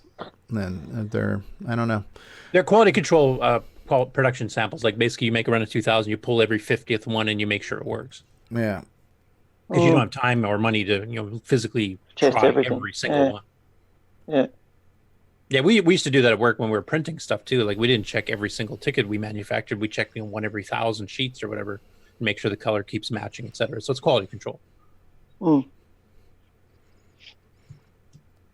I thought that was fascinating. Oops. Last week we mentioned that Matt Chi, I don't know if that's his real name or his nickname, but he did that tank out game using Ed Snyder's PSG joystick sound card board, and he actually put the upload up for it. So if anybody has one of Ed's boards and wants to try it, or just wants to try the game, because the game is capable of playing perfectly fine using the built-in 6-bit DAC sound. But he's got it on the Facebook I'm a Coconut group, and you can actually download the disc image and give it a shot. Yay, I have a PSG. Cool. Yeah, we got some support Maybe for you it. can do a review of it for next week there, Mark. We wouldn't mind actually getting to see it, live being played. Okay. If you're not too busy camping next week, Mark. Yeah, having a life. I don't know what that is. Hey, girlfriend made me do it. All right. Hey, Davey Mitchell, last week we played, I think, 4 videos that he did of some Dragon games that we didn't see here in North America. And then he kind of finished off this one Company's Worth Pocket Money Software, which was kind of like that Tom Mix subsidiary that sold the games for much cheaper than normal. So they were cheap knockoffs? Yeah, pretty much. Okay. But basically these were for I think he said £3 to £5 each, which would have been at that time maybe $10, $12 at the most. So I don't know if we want to play all these or just go through the ones that were added. Tea Time, Bubble Buster, a few of these we did last week up through Robin Hood. So the new ones he added were Fearless Freddy, Bandita, which is a slot machine game, Jet Boot Colin, Slide, which is actually kind of like, I guess, Fuzzle. John Linville's the puzzle thing? Okay. Toppler and Pit Fiend. Sorry? The yellow background, that's a pretty unusual color combination, but it looks good. Yep. I don't know, did you want me to play some of these for I would like to see Pit Fiend. That the name is intriguing, and seeing the bricks there also looks intriguing. So let's see what Pit Fiend looks like. Of course, all of these colors can be changed with Nick Marente's basic tool. Yeah, Nick Marionettes. He's good like that. That's right. Or the Coco VGA. If you must. Okay. Use arrow keys. You can collect all 9 pieces of the ancient shield from the 5-level dungeon. You start on the middle level. Each piece of the shield has its favorite level. Press any key to start. All right. Let's see what it looks like here. What's it doing? It's generating mazes? It says watch closely, so I guess it's just making the maze and flashing Okay, it. this looks like Seamus a little bit, huh? Kind of. The scrolling is kind of smooth. Okay, and the game is called Pit Fiend. The guy looks like a freaking secret agent or something. He's got a hat on, or businessman or something. Who knows? Are you able to share sound too, Curtis? Because we can't hear it. I keep forgetting that it doesn't. Yeah, let's hear that Coco sound. Let's hear that. It's Coco Coco sound chip. Oh, look at that big scary face on there. It's scary. Okay, how do you share sound again? You got to go to the green button that says sharing and go to advanced and then hit share system sound or something like that. The green button in Zoom. Are you getting sound? There you go. Yeah, we hear it now. Oh yeah, and I'm grateful that you pressed that button. Ouch! Loud. Turn it down. Turn it down. Very loud. What? I'm not hearing it at all. He just started sharing. Sound routine in the 80s. Is that quieter? Yeah, better. Okay, so it makes a clicking sound when he walks. Oh, there it is. Yeah. Yeah, it plays a little multi-voice music theme at the beginning too. Okay, now it looks interesting. It reminds me of Seamus a little bit. I'm not sure what the objective is. You have to find pieces of the shield, right? So 6 or 9 pieces of the shield. Right okay. in the beginning. There's the bad guys. Okay, maybe he just got a shield piece. So now it says 03. Is that the number of lives or the number of shield pieces that he just got? Shield pieces, because you can take a look at the shield in the lower right, slowly getting built up. Oh, there's the picture of the shield there. Okay. So he's got 3 pictures of the shield.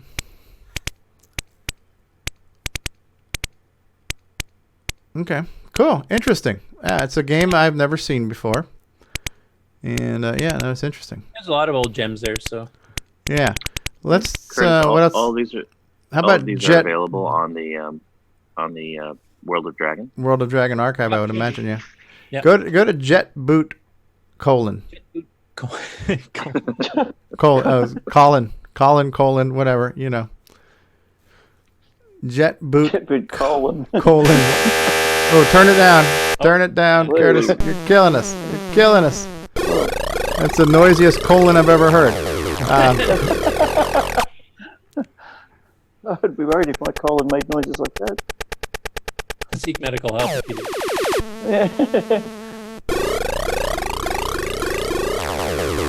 Sound effects are cool. Kind of Ken Kalish-esque. Yeah, that kind of does remind me of Ken's.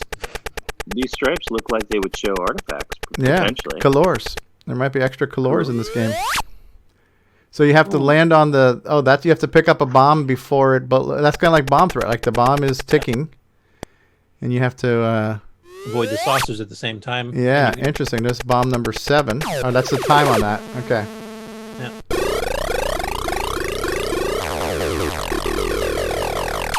Very Ken Kalish-esque. Yes. Sound-wise, yeah. Okay, Definitely. cool. Interesting game. Any other requests while we're here? Anyone? Let's see. This is all Davey Mitchell's. It's called number Davey's drag. Retro Corner. Make sure you subscribe to that. Check it out. That's our good friend of the show. Also a patron of the show, too. Thank you, Davey Mitchell. Cool stuff. I've seen it. I like it. Okay. Anyway, you can check them out. And as Steve mentioned, the links to this will be for the YouTube stuff. And then in World of Dragon, they have their own archive of software. You should be able to grab those off and run them in emulator. And if it's joystick based, it should run on the Coco too. So, hey, this one here. This is Jason Pittman has rejoined the Coco community lately on Facebook, and he threw this up as a screenshot from an emulated Coco in MAME. You can see on the title bar of a picture of his real Coco 3 setup. Okay. Coco Inception in photos type. Yes, that looks cool. And it's gone through the Coco image dithering, high color picture convert. Actually, this is one he's been doing himself, I think, if I understood correctly. Okay. We've got multiple people working on these conversion of graphics things. Looks good. Cool. Very good. Oh, jeez. Okay. This one here, this is a bit of a discussion that's been going on Facebook for how do you get more than 32K of RAM supported by BASIC? Now, on the Coco 3, there was Big Basic by Danosoft and some other stuff too. Plus, I mean, in the Coco 3's case, your high-res graphics, the Coco 3 modes and the high-res text screens actually come from outside your 32K BASIC space. So you can do a pClear 1 or the equivalent of pClear 0 to get more space for your BASIC program. On the Coco 1 and 2 is a bit more complicated. If you had 64K, there was an article in the February 84 issue of Rainbow Think that actually patched BASIC to let you use 40K from BASIC, and there were some commercial products that did that. There was Key 264 that lets you basically have two 32K programs running simultaneously. You could switch between them instantly. So there's been a bit of a discussion there between Bruce and Paul and Mo Cool and a few others here about some of the various things that would let you get more program space for your BASIC on a Coco 1 and 2. So I'm not going to read all the different ways. This discussion is actually quite lengthy, but if you're interested in doing that kind of stuff, definitely follow the discussion. There's a lot of good information in there. Okay. And here, I hope I'm pronouncing her name right, Noriko Mayagami. She's been doing a lot of adventure game playthroughs, both for the TRS-80 Model 1 and 3 and the Coco versions of them. And right now she's going through all the Scott Adams adventures. She released this one here of Secret Mission. And this is one of those old cassette-based ones that Roger Schrag ported for Adventure International. Now, this one had a little bit of a history because originally it was called Mission Impossible when it was originally released on the Model 1 and 3. By the time the Coco version came out, it had been renamed to Secret Mission, I think probably due to some copyright issues with a certain franchise or TV show. So she does a little bit of a history, but I'll just play a little bit of the in the middle here. Program will allow you to have an adventure without ever leaving your armchair. You will find yourself in a strange new world. You will be able to look at, pick up, and otherwise manipulate. But she goes through the description of the game, a little bit of the history of the game. I would say mute it. Just mute it. I will be your puppet in this adventure. Okay. It's kind of hard to hear you and watch the video. Yeah, I can't tell how loud it is for you guys here. Okay. Scott Adams Grand Adventure number 3, full solution. So it's not only a little bit of a history lesson and a little bit of talk up, but then it's a walkthrough. So you could actually watch the whole game being solved. One, because it's a fairly small game, she actually took the extra time to actually make a full map of how the whole game neat. interlinks. She doesn't normally do that for these games because most of the time they're fairly large and complicated. Sometimes the maps don't make any sense at all, like some of those infinite loop things like Pyramid had or Sands of Egypt in the desert or something. But in this particular case, it actually was a well laid out, logical map. So, but she's been doing these on and off every couple weeks type thing. She was the one who was also trying to figure out how to get Adventure, the original Colossal Cave, to work because there was a lot of corrupted copies on the Coco. Okay. I don't know if she ever got that totally resolved. I haven't heard back from her yet. I did give her one copy I had that I think was fixed, but I hadn't played it all the way through to find out. And she's doggedly determined she's going to finish every one of these games all the way through. So if you're an adventure game fan, I would follow her page. Actually, she does a ton of these. Okay. And this is somebody I've never heard of before, Atari Vision. And if I understood some of his comments, it sounds like he's restarted his page. Yep. I used to follow Atari Vision when he was back on. Oh, okay. Yeah, he does an interesting thing because what he does is he actually just points a camera at the TV. So he's playing on real hardware, and rather than running it through a capture device, it's all captured via camera. And he does a really good job with that. Yeah, because in this case, he's got a Coco 3, he's got it upgraded to 512K, he's got a floppy drive, and then he's downloaded some Coco 1 and 2 games, some of his favorites from the day. I won't go through his explanation of what a Coco is and all this stuff, because I think most of us here in the panel know that already. Let's see if I can find where his gameplay stuff is. There's some decent games on that. How's the volume on that? It's okay. What we'll do is we'll take this. Oh, nice. That's floppy drive. Yeah, so everything he's done, he had a pretty impressive collection of old consoles and stuff. 501 disk drive, Tandy 501. Hit the power. And type D. He's got a composite here. You can tell by the blurry text. Yeah. And he's playing only Coco 1 and 2 games on a 512K Coco 3, which I found kind of funny, so I gave him a comment. He should go check out like Donkey Kong and a few other things. Yeah, especially with the RAM. Because the games he picked are his favorites from back in the day, because he had a Coco back in the day when he was young too, and he plays like Sailor Man and he plays Donkey King. And there's, Donkey King was the best Coco 1 and 2 Donkey Kong clone by far, and one of the best on any 8-bit platform, but I mentioned you should probably try out, Sockmasters, since he has the hardware to run it. Mm-hmm. So I'll just fast forward a little bit here. So Yep. And the composite looks good. Yep. Skip ahead. Composite looks good for artifacting in games, but not that good for text. Yeah. And he's got the Puyuan that actually had the splash screen when it loaded up. Oh, neat.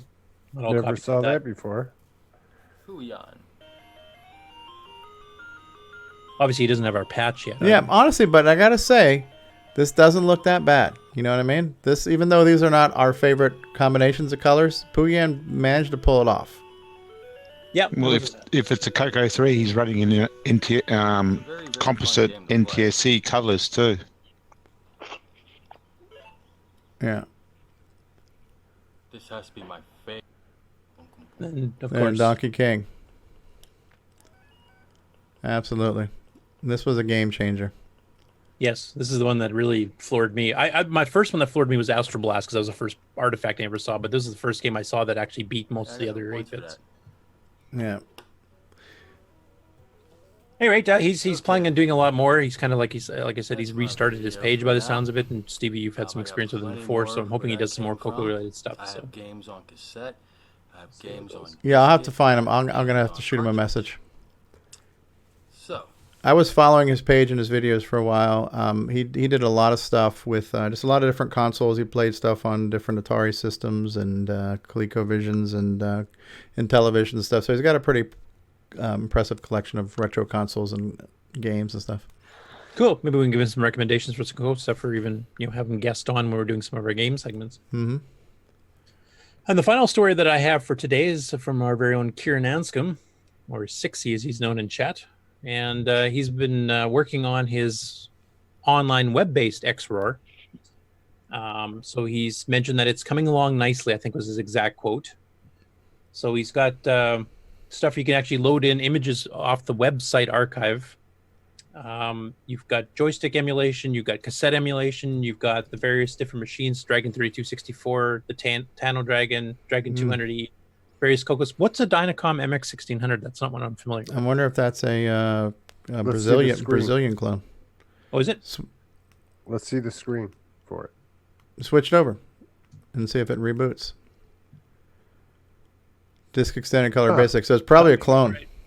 Yeah. Might be right. We'll go to cartridges. What else we got? Data systems, Dragon DOS, CoCoFest GMC demo, Orchestra 90. Delta system. I don't know what half these things are. No, this is really interesting though. Yeah, basically what he's mentioned is he's got support for the Orc 90 and he's got support for the Game Master cartridge. Mm-hmm. And he's got a couple specific things like the demo from CoCoFest and then Dungeons, which of course uses it. So you can actually use this to test if you don't have a Game Master cartridge, if you're writing software for it. Yep. If you import it into X where you can play it. He's also got his, the phasing of artifact colors, but he's also got different renders. He's got the simple 2-bit, the 5-bit, and the simulated, which means you can get the subtle artifact colors, or you can turn it on to pure blue-red, etc. And he emulates both tape and 4 disk drives at once too. Neat. And what a guy! Very much a work in progress, as he says. Right. And the author of Xroar has been in a live chat with us. Sixie Karen Anscombe has been here. So Sixie, while I'm prattling on here, if you have anything you'd like to add on the chat. Yeah, I mean, basically all these features you're showing here are all part of the menu in Xroar. Xroar is very user-friendly as far as its menus and its features, pull-down, top-down menus. The advantage of this, though, is that this becomes completely cross-platform now. He said, go do print mem on the MX 1600. Go back to MS 1600 and then print mem. Oh, wow. 55K. Holy crap. Yeah. Huh. That's almost all your 64K well, that just right there. My previous thing for Bruce, just ditch the Coco and get an MX 1600. Yeah, get an MX 1600. All the cool kids are doing it. Yeah, so this is basically a web equivalent of all the that you can get in Xroar, right? Do P-Clear 1 and then do it again. P-Clear 1.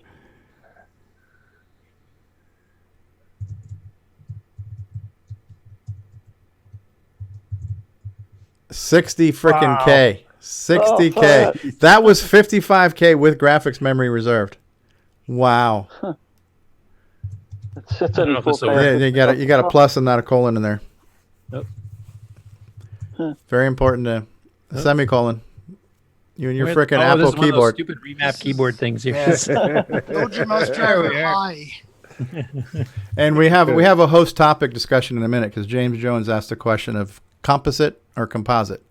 So 61 freaking K. Wow. It's a huge program. So how does that work even? Is it swapping or is the basic recoded to handle MMU blocks or something? I'm not familiar with this, so this is cool. I have no idea. He says complete lies to children. It just fake reports more on 64K machines. Basic can't use it. Okay. It's all smoke and mirrors. Fake news. So you get an OM error the same way you would on any other machine. OM. I just got an error. What does that mean? What's mean? That means you have to do yoga pose and go om. No resistance. The thing I like about this, though, is like I know Xroar on the Mac, for example, was always behind because 60 doesn't have a Mac or didn't have one for a long time, so we only sporadically updated it. I don't know if there is even a proper Linux version or is that kept up to date with Windows. But because now it's a browser-based, I mean, technically you should be able to play this on a tablet, a phone, so any of the main operating systems. I am running this simultaneously in a window here on my Mac. On my iPad. So it's running in a window on iPad. Not only is it running correctly in a Safari, browser instance, but it also is supporting my keyboard that attaches to the iPad, which not a lot of these Java-based emulators do. Oh, it's like a Bluetooth physical keyboard. Yeah. Well, it connects through the special Apple proprietary port, so it's not actually Bluetooth. But because of the way that Apple does their keyboard on the iPad. Not a lot of things on the web that support keyboard will recognize the keyboard, but I am typing stuff in and it's all working. Neat. I'll have to try my Bluetooth one because I have a Bluetooth keyboard for my iPad, and I'll have to see if that works. Yeah. Interesting. Where's the link for this?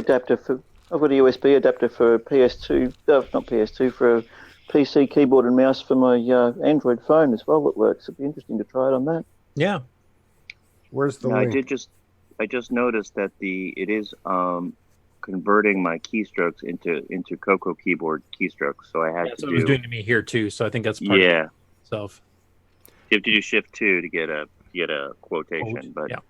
Hey Curtis, can you copy and paste the link to this webpage into the Zoom chat so Ron can get it? He's been asking for the link. The link is in the description of our YouTube video, Ron Delvaux, but Curtis is going to send you the link directly in Zoom chat. I know where that is. Oh, Zoom chat? Yeah. I just put it in the public. Oh, public. Okay, he just put it in the YouTube chat too. So he just put it in YouTube chat. Okay. Now I will mention that 60's mentioned this link that I sent you. This is temporary. This is not its permanent home. This is just as he's doing the public testing. Okay. So once he's got it solidified to the point where he wants to make it a quote-unquote official release, he will give it a dedicated website. Okay. So the fact that the URL ends in /TMP/X might be an indication. Yeah, that's not TMAP. That's temp. Temp. Yeah. Right. Okay. So, but 60's website is... One other thing that he gave me in Discord chat when he sent me the link to this, if you're going to be playing around with the Game Master cartridge support, playing the the Fest demo version of the Game Master, which is one of the options that was on the pull down, that only works properly on the NTSC emulation, because if you do it on PAL, the timing goes off. Okay. And that's it. That's it for news. The keyboard issue will have to be resolved because I did a print something and then go to 10 and now I can't break out of that. So I don't know how to break. You try End or Control or C or Escape or something? Reboot. Yeah, I don't think it's going to map correctly. Control. There's no control key on the iPad keyboard. Okay, 60 also just posted in the chat too. He says, slight warning, it doesn't work in Google Chrome for me for some reason. Hopefully I'll figure that out. But I've been told it works for some other Chrome users. Maybe it's just because I run Linux. Okay. All right, cool. Yeah, there is a control. Control Q to just shut the whole... Right, and Simon Jonason has joined us. The Madman is out there. So hello, Madman Simon Jonason. He's out there. And then just another note here. I just noticed in the Zoom group chat, Mark Overholser actually ran that weird pronunciation AGD game we saw that we were jokingly trying to pronounce. Apparently it is Polish. And it translates to sold out self in the stone, the flaw, the fragrant of the black of the crag, which doesn't really help much, but it's slightly more English. That's what Google translates. I've got a whole bunch of Polish friends here, and I've got more friends here in Adelaide that are of Polish background than are of Australian background. So it's probably one of the reasons why I was able to recognise the Polish language. So a couple people chiming in too, saying they're having a similar Chrome issue too. Pete Willard says not on my Windows Chrome either, so it's not necessarily a Linux thing. It might be a Chrome thing. Okay. Or maybe a Chrome version thing or something. Yeah. You know what shiny Chrome does. All right. So does that conclude the news? That concludes the news. Thank you, Curtis Boyle, for doing that for us. Much appreciated. Do we have a tech segment, a core dump, a game on issue? Bruce never came on, I don't think, so I will skip the tech segment. We were kind of going to go through his stuff there, but okay. Nick Marentes, any updates on anything you're working on that you want to share, or No, I don't share. Okay, you don't share. Okay. Well, Nick, I was wondering, like, you wanted to do the icon thing. Did you want to make that a game on thing or a tech segment, or just make it a tech segment? Not useful in some way, or what do you want to call it? Well, tech segment, maybe a core dump. Okay, well, before we do that, looks like talk about it. Terry Steggy was holding up something, so let's go ahead and look at Terry. This might be one of those AgVision terminal things. If I can not drop it here. Whoa. Okay, so that's the TRS-80 video text. No cartridge slot. Mm-hmm. Okay, that's where the RAM badge ended up going because that was your LED to let you know you were online, right? Happy birthday to And the back ports are you. different too, or no? Yeah, they're limited. And this was a 1980s version. Oh, wow. Okay, so this was basically a Coco without the knockouts in it. No joystick ports. No. It's only got a cassette port there. Oh, is it a serial port? That's a serial port there, isn't it? Yeah, 2 telephone. So it didn't have a built-in modem even. You needed a separate modem for it? Yep, had to have a separate. Just a dumb terminal, basically. Yeah. And no cassette. It's basically the equivalent of the Videotex cartridge that they used to sell from what I remember. Yeah. Yep, that's exactly right. This one's 1980 is when this was built. I think the blue version was 79. So technically, yeah, it'd be 40 years. Wow. Wow. Hmm. So they don't have a cassette port. So how do you load? I mean, what is it? Is everything in ROM? It's a terminal. In ROM, is it? Yeah. It was like logging into CompuServer Delphi, except back then you logged into whatever the agriculture thing was called, and you would just be able to take a look at grain prices or something like that. Weather. Okay. Interesting. All right. How about we do this then? We're going to take another break. I'll take another commercial break. Give everybody about 2 minutes to pause for the cause, drain the main vein if you got to, smoke them if you got them. And then we'll come back and we'll have a core dump segment with Nick Marentes, the lovely and talented Nick Marentes. Well, no, it's with Curtis. Really. Oh, with Curtis. Well, screw it then. No, well, Nick's going to run it, and I'll answer any questions or comments on it. Okay. All right, so let's put this to a vote. Would you like to see a commercial featuring Retro Swag and Coco Forever? Would you like to see one featuring Coco DVDs and the Boomerang? Or would you like to see one featuring the Forest of Doom and the Switcheroo? Run them all. Oh, we're going to run. Ron really has to go. That's diplomatic. He's going to do number 2. All right, I'm going to just make an executive decision. We're going to do the Coco Forever one. All right, so we're going to take a commercial break. We'll be back in about 2 minutes. So it's time for potty breaks and all that good stuff, and we'll see you guys in a few.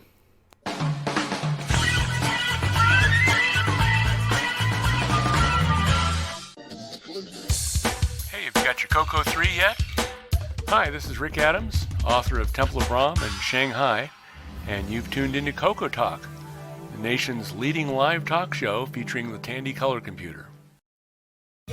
What's going on, everybody? Original Gamer Stevie Stroh here, and if you're a fan of vintage computing and retro gaming, then you're going to love our retro swag shop at 8bit256.com. There you will find custom designs by Instagram artist Joel M. Adams. You can get I'm a Coconut, CoCoTALK, and other cool video game images on a t-shirt, coffee mug, or mouse pad. So if you love retro, then head on over to the retro swag shop at 8bit256.com today. Tell them the Original Gamer Stevie Stroh sent you. The Radio Shack TRS-80 put the world of color computing into your home. Instant loading program packs turn any color TV into an exciting game arcade. And there's more. The color computer is an educational aid, a home management tool, an up-to-the-minute electronic information service. The programmable, expandable TRS-80 color computer from $399 only at Radio Shack, the biggest name in little computers. Hi, I'm Bruce Moore, and this is Jacob Moore. Gotcha. And we are the Forest of Doom guys, and the Coco Forever guys, and we are Coco Fest, and we love Stevie Stroh. Imagine a different world. A world where Tandy Corporation has the upper hand. Where the Coco surpassed all competitors.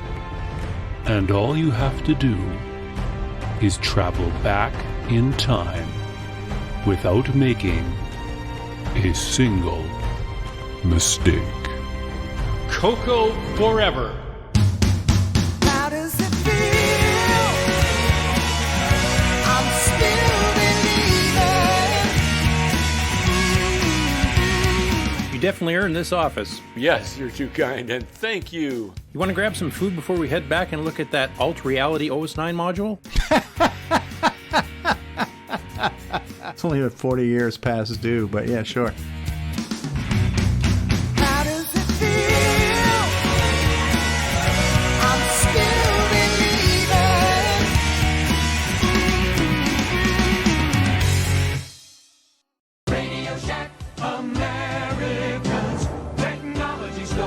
Computer shopping has never been better at Radio Shack. Here's proof. Our new ultra high performance 386SX 20 megahertz computer with 85 megabyte hard drive, only $12.99. And it's from Tandy, manufacturer of the best-selling PC compatibles in America. Or get a 286 based Tandy home office computer with color monitor and hard drive, only $899.95. Shop your friendly nearby Radio Shack. Great selection, superior service. Nobody compares. We now return you to CoCoTALK. All right, and we are back with more CoCoTALK. We are liver than ever. We are more live than we've ever been before, and we are going to have a core dump segment. A core dump segment is our little technical segment that will deal with hardware, software, discussions, and whatnot and what have you. So before we begin the core dump, because we are a professional show, we've got a little infographic. And what is the topic of this core dump again, so I can properly introduce it? The subject today is about the new icon, or new version of the icon editor that it will be in the next ease of use beta. This is used to devise icons for G Shell and Multiview. And we've got a couple of volunteers, as I mentioned at the beginning of the show, that are going to be helping make some icons for a lot of the VDG-based games. And Nick and Rob Inman have both been testing the program. And I'm hoping to get some reaction from them, what they think of it and that kind of thing. And that's pretty much it. All right, well, that's a pretty long description, so I'll see if I can come up with a short version of that. Here we go. All right, everybody, it's time for a core dump with Curtis Boyle and Nick Morennes. We're going to be talking about icons and OS 9 and all kinds of other cool stuff. So let's do it. All right, and we're here. So is there going to be screen sharing involved with this? I can turn on my video, so all I've got is just whatever's coming up on my screen. So okay, I'll let Curtis explain what it is. This is an icon editor. This icon editor has been out since 1991 by the original author Brian, and I used it quite a bit back in the day. Quick background on icons for Multiview. Basically, these are fixed sized, fixed color by default. It's 24 by 24, 4 color. That way you can run it on a 4 color screen or any color screen. The icons look the same. And the original icon editor actually worked pretty good. At some point, Nitrous 9, the scaling routines and stuff changed. So now the original version, if you tried running on a current version of Nitrous 9, the further down the screen you got, the more the mouse cursor drifted out from where it was positioned to where it was clicking. So you could actually like click on a square and it would light up the one above it or something stupid like that. So that was one thing I wanted to fix. And then 2, I wanted it to be able, since we've kind of changed the way Multiview when it first came out, basically was the Wild West. You could pick whatever colors you wanted for whatever palette slots. And everybody did. They picked their own favorite colors, but then everybody's icons looked completely screwed up when they did it on somebody else's machine because, I had red for color 1 and this guy had purple. So when you started looking at the icons, when you tried to run on somebody else's machine, they look just disgusting and gross. So one thing we standardized on G Shell around the Nitrous 9 2.0, 2.01 era, and still there today, is that the first 4 palette slots have special G Shell copies that are reserved, and they're always darkest to lightest. So color 0 is usually black, color 3 is usually white, and then depending whether you want a grayscale scheme or a color scheme, you can pick them ones in the middle. But it basically goes from dark, light, lighter, bright. And I wanted this to reflect that. So actually what it also does, besides fixing a bunch of little bugs and speeding it up and some other things too, is that it actually will now read in G Shell's palettes as you have them set. It's not hard-coded to grayscale, so if you change the colors, it takes the changed ones, and it'll show the icons as you're editing them or loading them in the colors that you will actually see on your system when you run G Shell. How's that for long-winded? Yeah, mission accomplished. Okay. So this is the title screen we're looking at the moment. So, and this is what you see when you first run the super icon. What I'll do here, just to show people what it does, is to create an icon. And I'll cheat because I've already created one, so rather than bore everyone with my drawing. So I go into icon, I'll create, say, a blank one. That's the screen there. Now, I don't know if you can see too well. All I've got is my camera pointing at my screen, and it's a little bit too glary on the screen. But on the right is the fat grid bits. Yeah, the grid where you click and light up pixels. Over here is a representation, a 1-to-1 representation of the icons that you're drawing on. In the middle is the palettes. So you've got 4 colors for icons. So these are the 4 colors, the default colors that you've got available to you. And you basically just pick a color and it highlights down here. I don't know if that's probably a bit hard to see. And then you go into the big matrix here, and of course you can create your icon here. Okay. So I'll just do some scribble here, and then I'll load up one that I've already done. No, that's incredible. So yeah, as you draw here, it shows you the results over here on the left. Now, there's a few things Curtis is still to do, or rather recommendations that we're going to put forward, is to change the colors a bit so it's a bit more pleasant to look at. Yeah, right now it's a mix of the original colors that the original author picked, which is a lot of cyan and stuff. Yeah. And then some colors that we've already overwritten. Would there's this more to do to make it a bit easier to see. Was this safe to say this is using the Puyan palette, or? The original was somewhat using the Puyan palette, yeah, because Magentas and were pretty prominent. Yeah. Now, yeah. So Nick, you've got two. Can you just lower the brightness on the monitor, because it's whiting out the It's sensor. not the monitor. It's the it's the fact that I've got a camera. If I hold the camera, which I have to do it by hand, and then it'll move around. So right, I'll give that a try. Being overwhelmed by the brightness of the. If you tried that, I don't know if it'll let you on a CMA. I mean, we can see it good enough. The fact that just for this demo it'll do. Yep. So I'll hold it by hand and see how we go. And you got 2 pull-down menus. One here, of course, that first one I did before, where you can create a new icon. Oops, I'm moving the camera. Load an icon, save, change the directory that Multiview is going to be looking at, and renaming, whatever. There's a few disk functions here.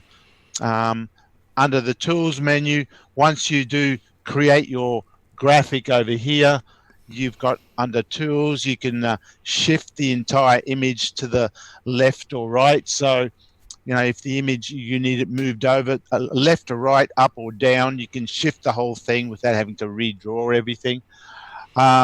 You can mirror the image, rotate the image, clear it again if you want to start again. Border, what was border again, Curtis? It takes the current color and then draws a square on the complete outside pixels. Oh, okay, yeah. So you can do borders, you can fill like a paint, or you can undo your last step if you made a mistake. So all your basic graphic type things. So yesterday I was playing around with it, and of course the OS 9 expert I am, of course, let me see how am I going to use. Here I am, Nick Marenti's using an OS 9 program. So I was a good test. So I started creating an icon, and I'll just load one that I've already done. One of the things that I am assigned to do is to create icons for the games that Curtis is going to. Oh, that looks really nice. Update. So I'll just load it in.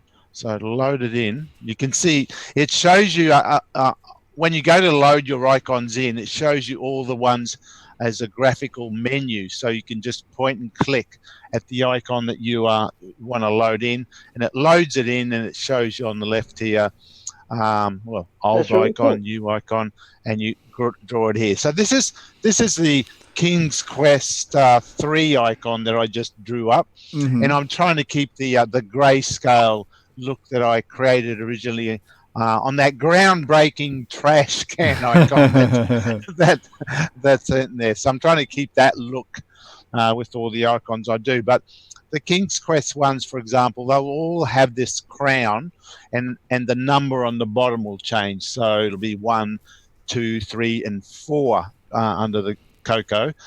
And then there's, of course, all the other Sierra games, the Police Quest and Manhunters and there's other things like Epic's games like Sub Battle and Rescue. Yeah. Coronis. So Between me and Rob Eamonn there, we'll both be creating icons. So we'll. Yep.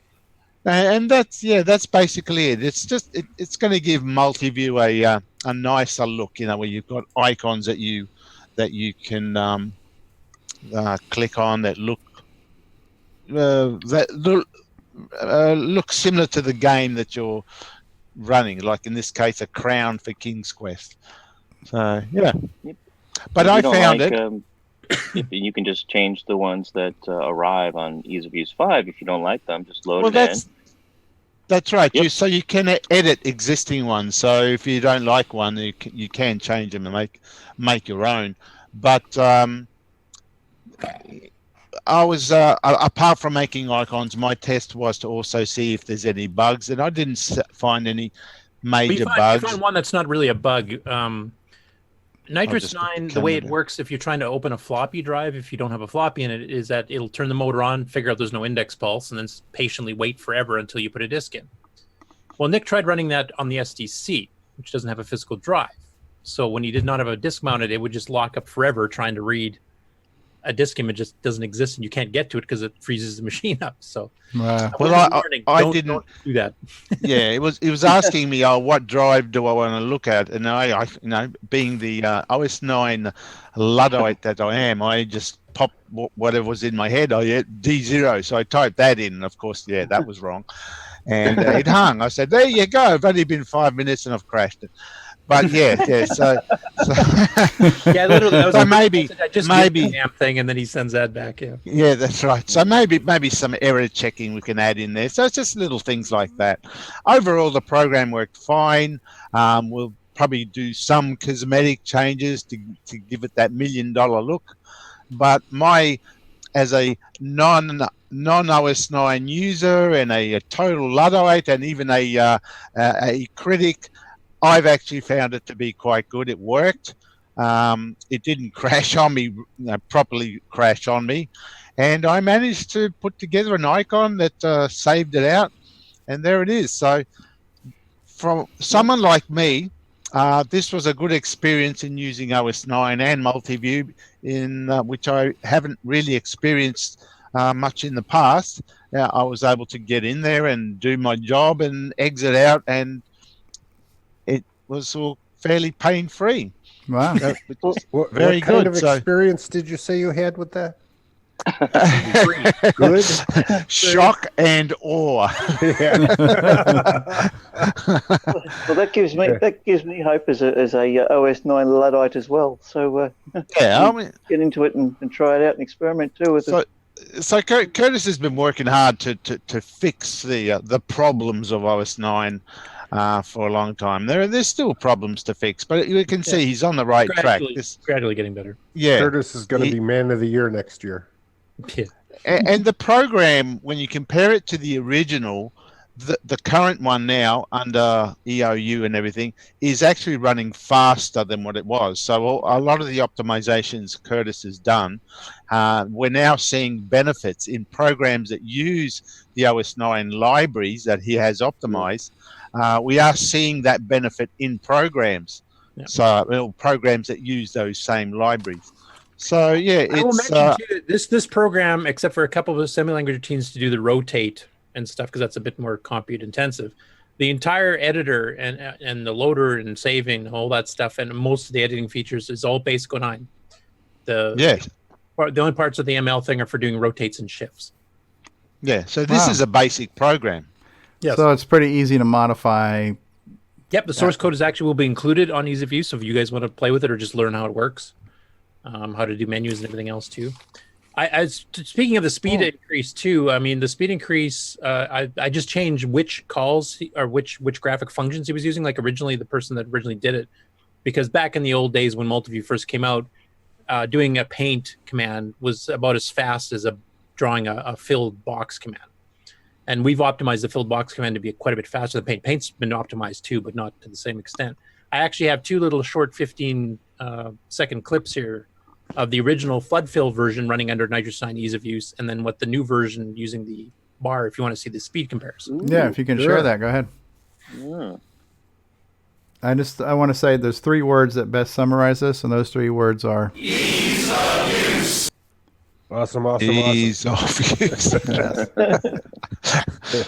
Now I got to figure out which one's which here. I want that one. That was a pregnant pause. Okay, can you guys see that? Yes. Yep. Icon chess. Okay, so this is the original. Now this is running ease of use beta 5 with all the graphic speedups to the system done, but this is just using the flood fill, the paint version of it, of filling in the grid. So.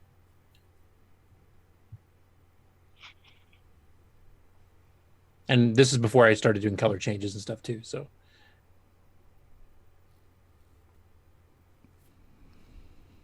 This is closer to the speed the original version. Chess 09, huh?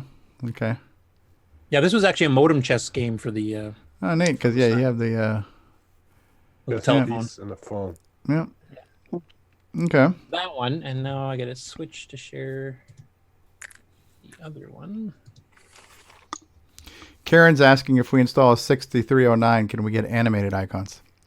Actually, Bill and I back in 2000 were fiddling with doing animated icons. At that time, we didn't have to make upgrades too common, so I was going, it's going to eat too much memory. But yeah, you could.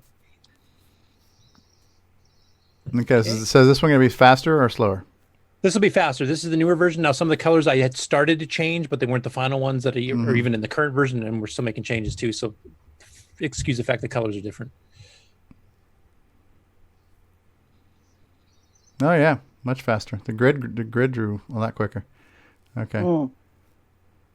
Yep, it's faster. Oh, it's literally twice as fast as the original version. Yeah. And that's not doing any assembly language. That's just changing it from a paint to a bar command in Basic 9. Neat. And there's no clock speed. Yeah, and this one you can else. see that screen that you were doing, Curtis. You could see better what Nick Marenti's camera could not quite capture. Right? There's your kind of cyan background. Here's your 4 color palettes. There's your 24 by 24 grid. So it's a little bit better captured here than the camera, understandably. But no, it looks good. So that's all the same clock speed too on CPU. Yep, that's the exact same system on the exact same version of the OS. The only thing that's changed is the Super X program itself, a Basic 9 program.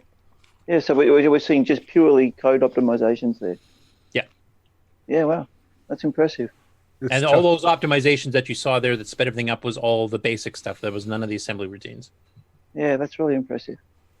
It's tough being wonderful, isn't it?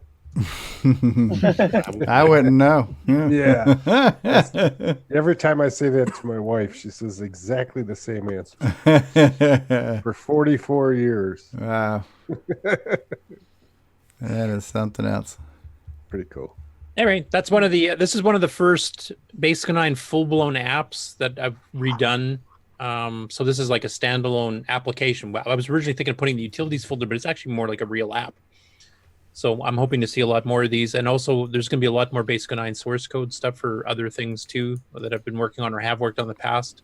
Some are already on the ease of use early beta 5, beta 4/release 2, whatever you want to call it, right now. So if you guys want to learn how to do some of this stuff, or if you have any questions for me in Discord after looking at some of the source code on there, feel free to ask. Okay. Are you kind of impressed how far OS 9 has changed with Nitrous 09? Like from back in the day, if you were told that we're going to do some of the things we're doing now, I mean, is this in the realm of what you thought about? Some of it is, some of it isn't. I mean, I've been involved with Nitrous 9 since it started in 92. Right.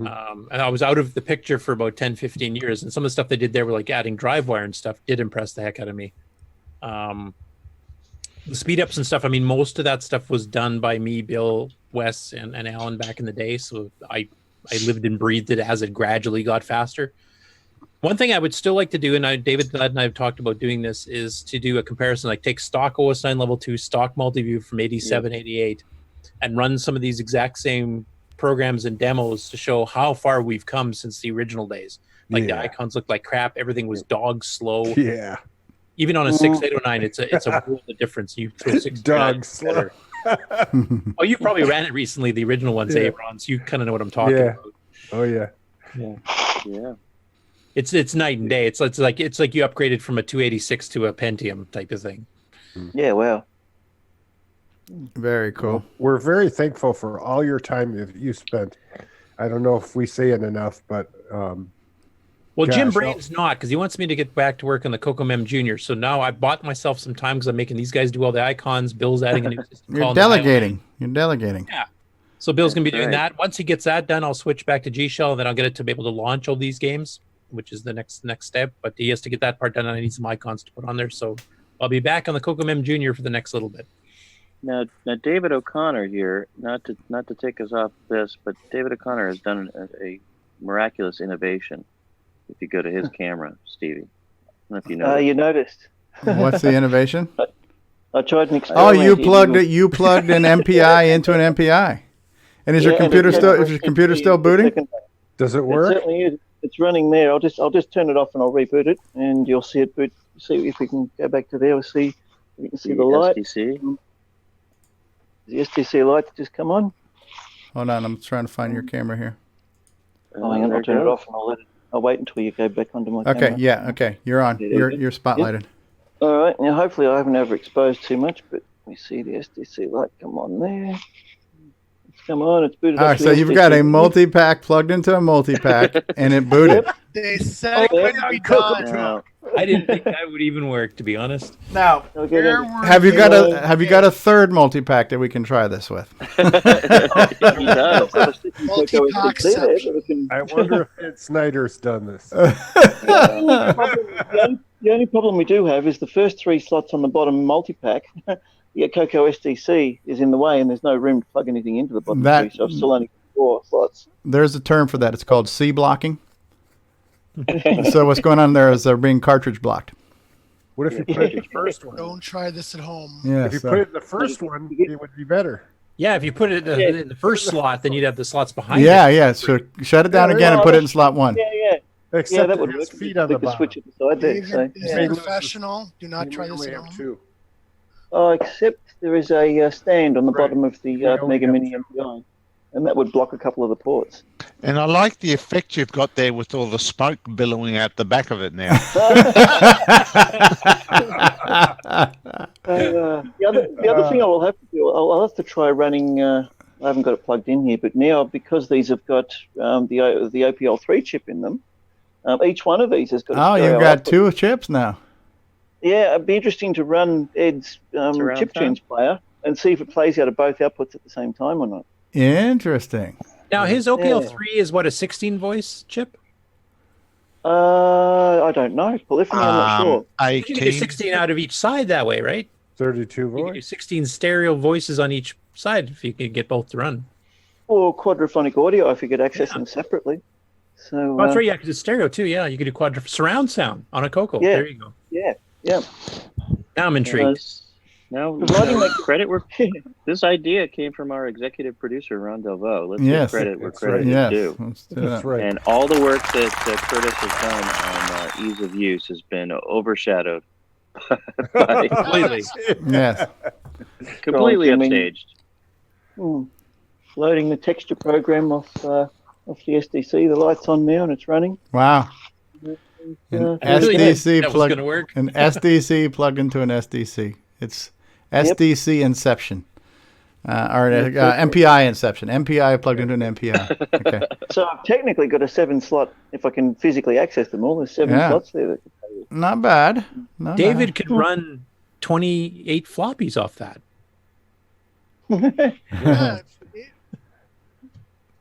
David the lad envy. Yes. So you have I'm much happier breaking this stuff. Is groundbreaking. Yeah, I think that's Bruce Moore. Something will break. Yeah, I was just going to say I was hoping it wasn't going to be a MPI breaking exercise. You do turn the power off on the MPI before you plug them together, don't you? Oh, absolutely. Yeah. But they both have to have power, right? Yeah, I've got the power plugged into both of them. So they do need power to work. So I assume you'd need power plugged into both. So they're both plugged in. We have a request to add more cartridges. Plug them all up. Fill them up. Oh, what have I got? I've got my chest cartridge floating around somewhere. If you do that, see if your lights dim when you turn the Coco.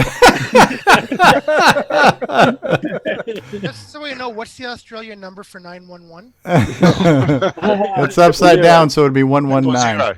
We can call them for you. Go ahead. Yeah. Go. Yeah, 000. 116, yeah, upside down, right? yeah, right. Well, I guess the color computer just thinks there's assigned it to the next 4 slots because it can do up to 16. I think the problem is that the Coco's only going to be able to access the 4 slots in the first MPI. The second one doesn't know that there's an additional register to access more. No, he's accessing the STC from the second. Well, yeah, but I think they're both probably hard set to slot 4. So. I see what you're saying. Hardware. You can. Yeah. There's a switch on the side. I've got it set to slot 4 on both of them. So. I don't know you whether may not be able to software select. Yeah, you can software select the first one. I don't think you can do the second one. Yeah, you don't. Yeah, the software selector would be for the first one, because the first MPI would filter out that before it gets to the other devices, I think.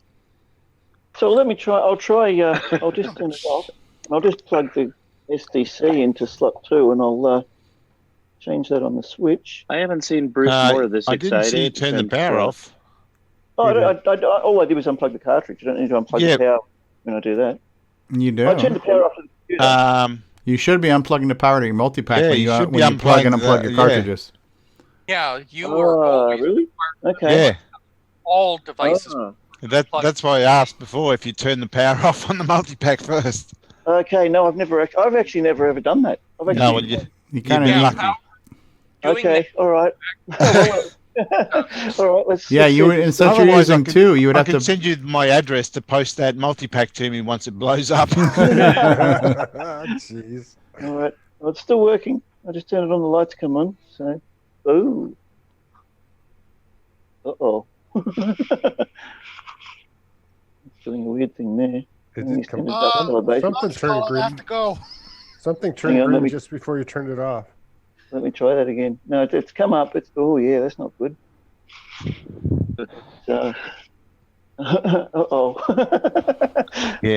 You might kill the power on both your multi-packs and switch it back to slot 4. Yeah, on both. Yeah, I'll do that. And I'll try that again.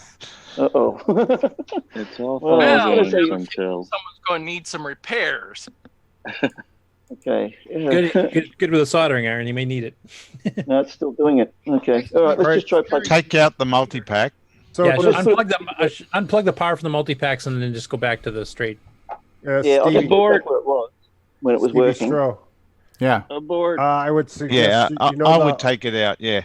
You know the thing in the beginning that when you start the show and it talks about all the things that we might do bad? Yeah. Yeah. You ought to add in some hardware. It's working. Mods that may cause blue smoke. Yes. Yeah. If you accidentally blow up your Coco during the production of this show, we're sorry. Play David Ladd's clip. Should we have a disclaimer notice? Yeah, we should. Whatever you do, don't follow any hardware device. That's right. Just put a thing on the front that says, people do not try this at home. Yes. David is this man is a professional. David is single and has no wife. And the loss of his equipment on his face is just coincidence. It's working. Yeah, it works when I put it back into slot 1. So it doesn't like having it plugged into slot 2 by the looks of it. So the slot 4 addresses are being shared. Yeah. Slot 4 is the last one, right? So. So I've changed it to slot 3 and it didn't like slot 3. Yeah, no. 4 is for the controller anyway, yeah. Yeah, yep. CoCoTALK is not responsible for any soldering tips provided by L. Curtis Boyle. So that's right. What makes you think I'd ever try to give soldering tips? I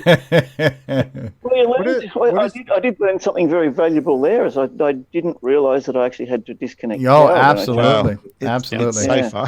Yeah. I knew with the computer, you turn the computer off and you can't hot plug, program packs in a computer, but I didn't realize you actually had to disconnect power from the. Well, you have a live bus there. Yeah, that makes sense. It's cool to put your Coco stuff into a central turn off and turn on thing. Like a power strip. A power strip. Yeah. That's what. Yep. And that concludes our what was I going to say? What not to do? Why did David do that? That's what I was thinking. Coco Talk, breaking the envelope. Yes. I'd be the one that's saying that afterwards if I broke it up. Going, why did I do that? Yeah. We've got a sound bite for that. Hold on, let me share my sound right now. Next week I will plug in all 5 of my multi-packs. Yeah. All right. So, just in case it blew up, we could have played this sound bite right here. Tell me why did Tandy do that? Why did David do that? Usually we're talking about David Ladd when we say that. Yes. Now we've got 2 Davids that like breaking things. So. David Inception.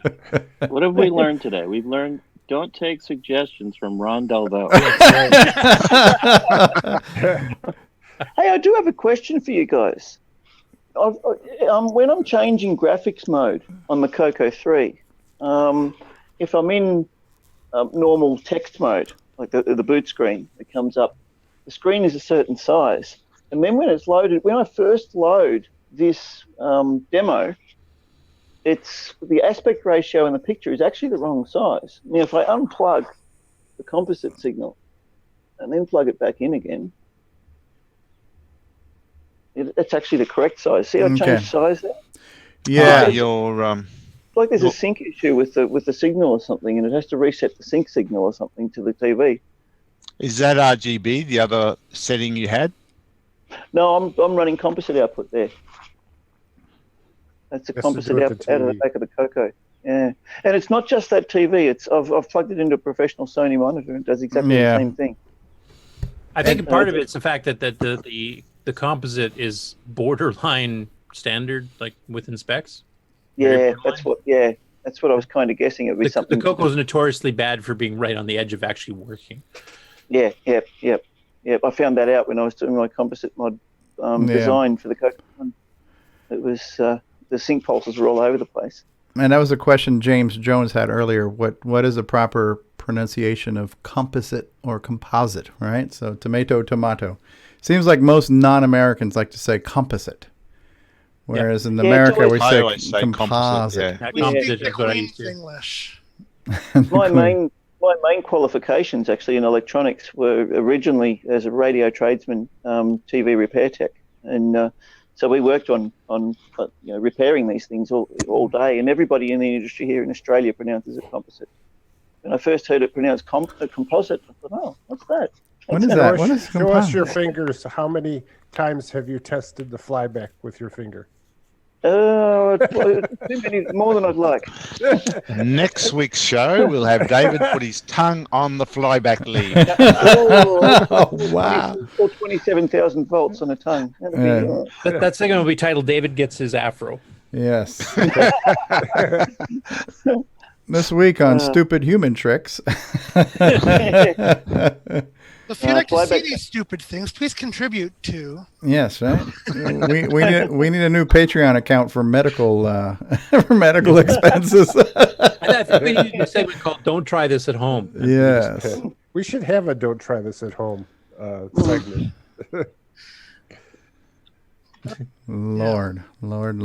Cool. So we've learned that we can plug a multi-pack into a multi-pack. We've doubled up our multi-packness. And I've learned how not to I've learned how not to blow up my multi-pack. Yeah. Well, that was a good core dump. Very good. Very good. Well, plus, what's cool is you have your CPU buffered, so just in case. That's right. With the 2 meg, you got a little bit of bufferization going on there. So. Yep. Thanks to Richard. Very cool. All right. So we put a fork in the core dump. I think so. Almost put a fork in those multi-packs. Yeah. All right. So this concludes another. Just stand in the water there, would you? And try to. There's a puddle beneath me. 2.5 hours. 2.5 hours of virtually next to no content without any substance. Liver than ever.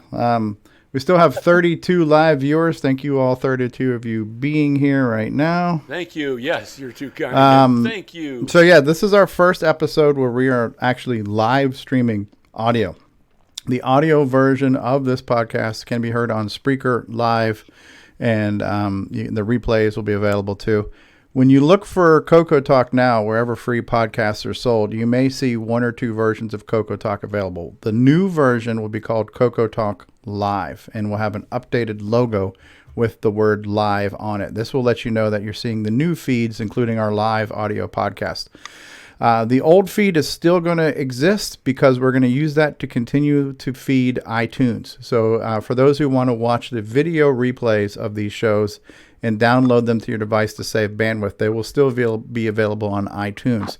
But that one will show up with the term CoCoTALK Replay. So you're going to see two different feeds. One will say CoCoTALK Live, one will say CoCoTALK Replay. And the replay account is going to be mostly just for an iTunes video podcast feed. And hopefully we'll get these things sorted out, and we'll communicate these changes as they move forward. This is all breaking stuff right now. But yeah, we are live on Spreaker. And and it's live and interactive. So if you're watching us on the web on Spreaker, or if you have the Spreaker app and you're listening, you can live chat with us interactively as you listen, just like the people who are watching us on YouTube can. So now, I noticed you have a clock there that's on like military time. Do we have an app for our Cocos to switch it to, regular time? Well, this is coming from my real-time clock chip on my Coco, actually. So, no, I'm kidding. So does that mean if the audience wants to talk us of trying stupid stuff, they're more than welcome to? Well, they're welcome to ask. Doesn't mean we have to actually do it. Like plugging an MPI into another, they could have said, "Don't do that." That's possible. Okay. That's absolutely possible. I think it's important to note that liver sales have gone up 200% today. Yeah, we are more liver than ever. Okay, Nimble says, I picked up a TP10 printer, and I've been wondering how to hook it up to a modern computer. I really love that printer. It is serial, right? So you would just need to get a USB to serial? A box of USB to serial might work. Well, so what's the output, though? Would like one of the Cloud9 cables that's used for drive wire work, where it's got a Coco serial port on one side and a DB9 on the other?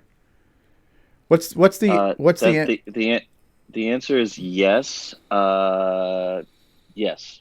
I think the baud rate has something to do with it too. Doesn't it need 600?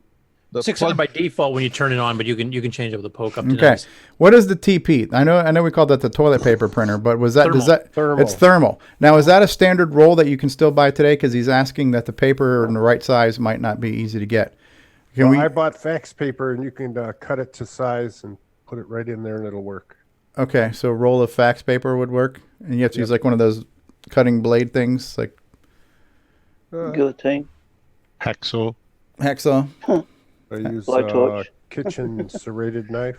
Oh, really? Okay, And then that's some sandpaper. Guillotine for those who have one. yeah. Yeah. So we think it might be 300 baud. He's asking. Do you know what the baud rate of what was the standard? The Coco defaulted to 600 baud. 600 baud. Okay. Yeah. 600 baud. Okay. It doesn't do graphics characters. It just does ASCII text, probably all caps. Hello world, and that's about it. Okay. Well, I could use it like a receipt printer. In fact, you might even be able to find the right size rolls for some of the receipt printers that are still thermal based. Yeah. Possible. Yeah, they do make normal thermal receipt printers that But might work. I bought a box of 12 rolls that are long, and if you cut them in half, they're the right size. Okay, so normal 8.5 by 11. If you cut the 11-inch roll in half, then that he's saying it's 4 and 1/4 1/8 inch, 4 and 1/8 inch. You can get the 58 millimeter and 80 millimeter paper at Walmart. We don't use those millimeter things. Not in America. Well, then that's your problem. No problem at all. We went to the moon without it. So hey, Ron. Yeah. I've got a quick update from what we were talking about earlier. I have the grandfather of the video text. Oh yeah, the 210 is it or? What It's is actually got a really weird catalog number. 75-1001. Wow, that's the TRS-80 teletype, huh? Where you had the acoustic modem and. Now listen, back in 1984 when I went to the wow Rainbow Fest, somebody put a Coco in one of those. Really? Neat. Yes. Wow, I like the keyboard. So that's the modem built into the lid. Portable there, yeah? data terminal. It's extremely portable. You can see how portable it is. It's got the modem, it's got a printer and a keyboard all in Why one. did Tandy do this? Run it. That's, I like how they designed the modem into the lid. Anyway, I just wanted to update. I had that close to the video text. Thought I would share that for you. That's awesome. Yeah, that's cool. What year did that come out?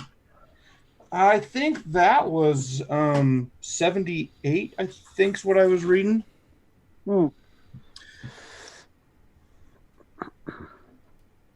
Very so cool. the Model 100 basically replaced that and the video text. When you think about it, yeah. What was the WP 100 or whatever? It was black. That was a word processor, wasn't it?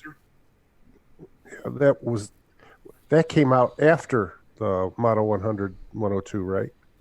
Yep, I've got Anybody one of those have, too. Do you have one? Okay, Pete Willard is saying you can get 48 rolls of 4 1/8 inch on eBay for $80. So almost 50 rolls for $80. So that's less than 50 cents a roll. Not bad. No, it's $1. Or $2 a roll. I can't do the math. About $2 a roll. There you go. Doing math. What's really interesting is after you print on the TP10 and then tear it off, it's in a rolled position, which is very easy to read. Oh yeah, because it kind of curls up from the memory of being So you just push it on the table and flatten it out. Yeah, it's kind of like the original faxes. When faxes came off of thermal paper too, they would come off the machine and then just instantly curl up again. Yeah, especially at the end of a roll. Yeah.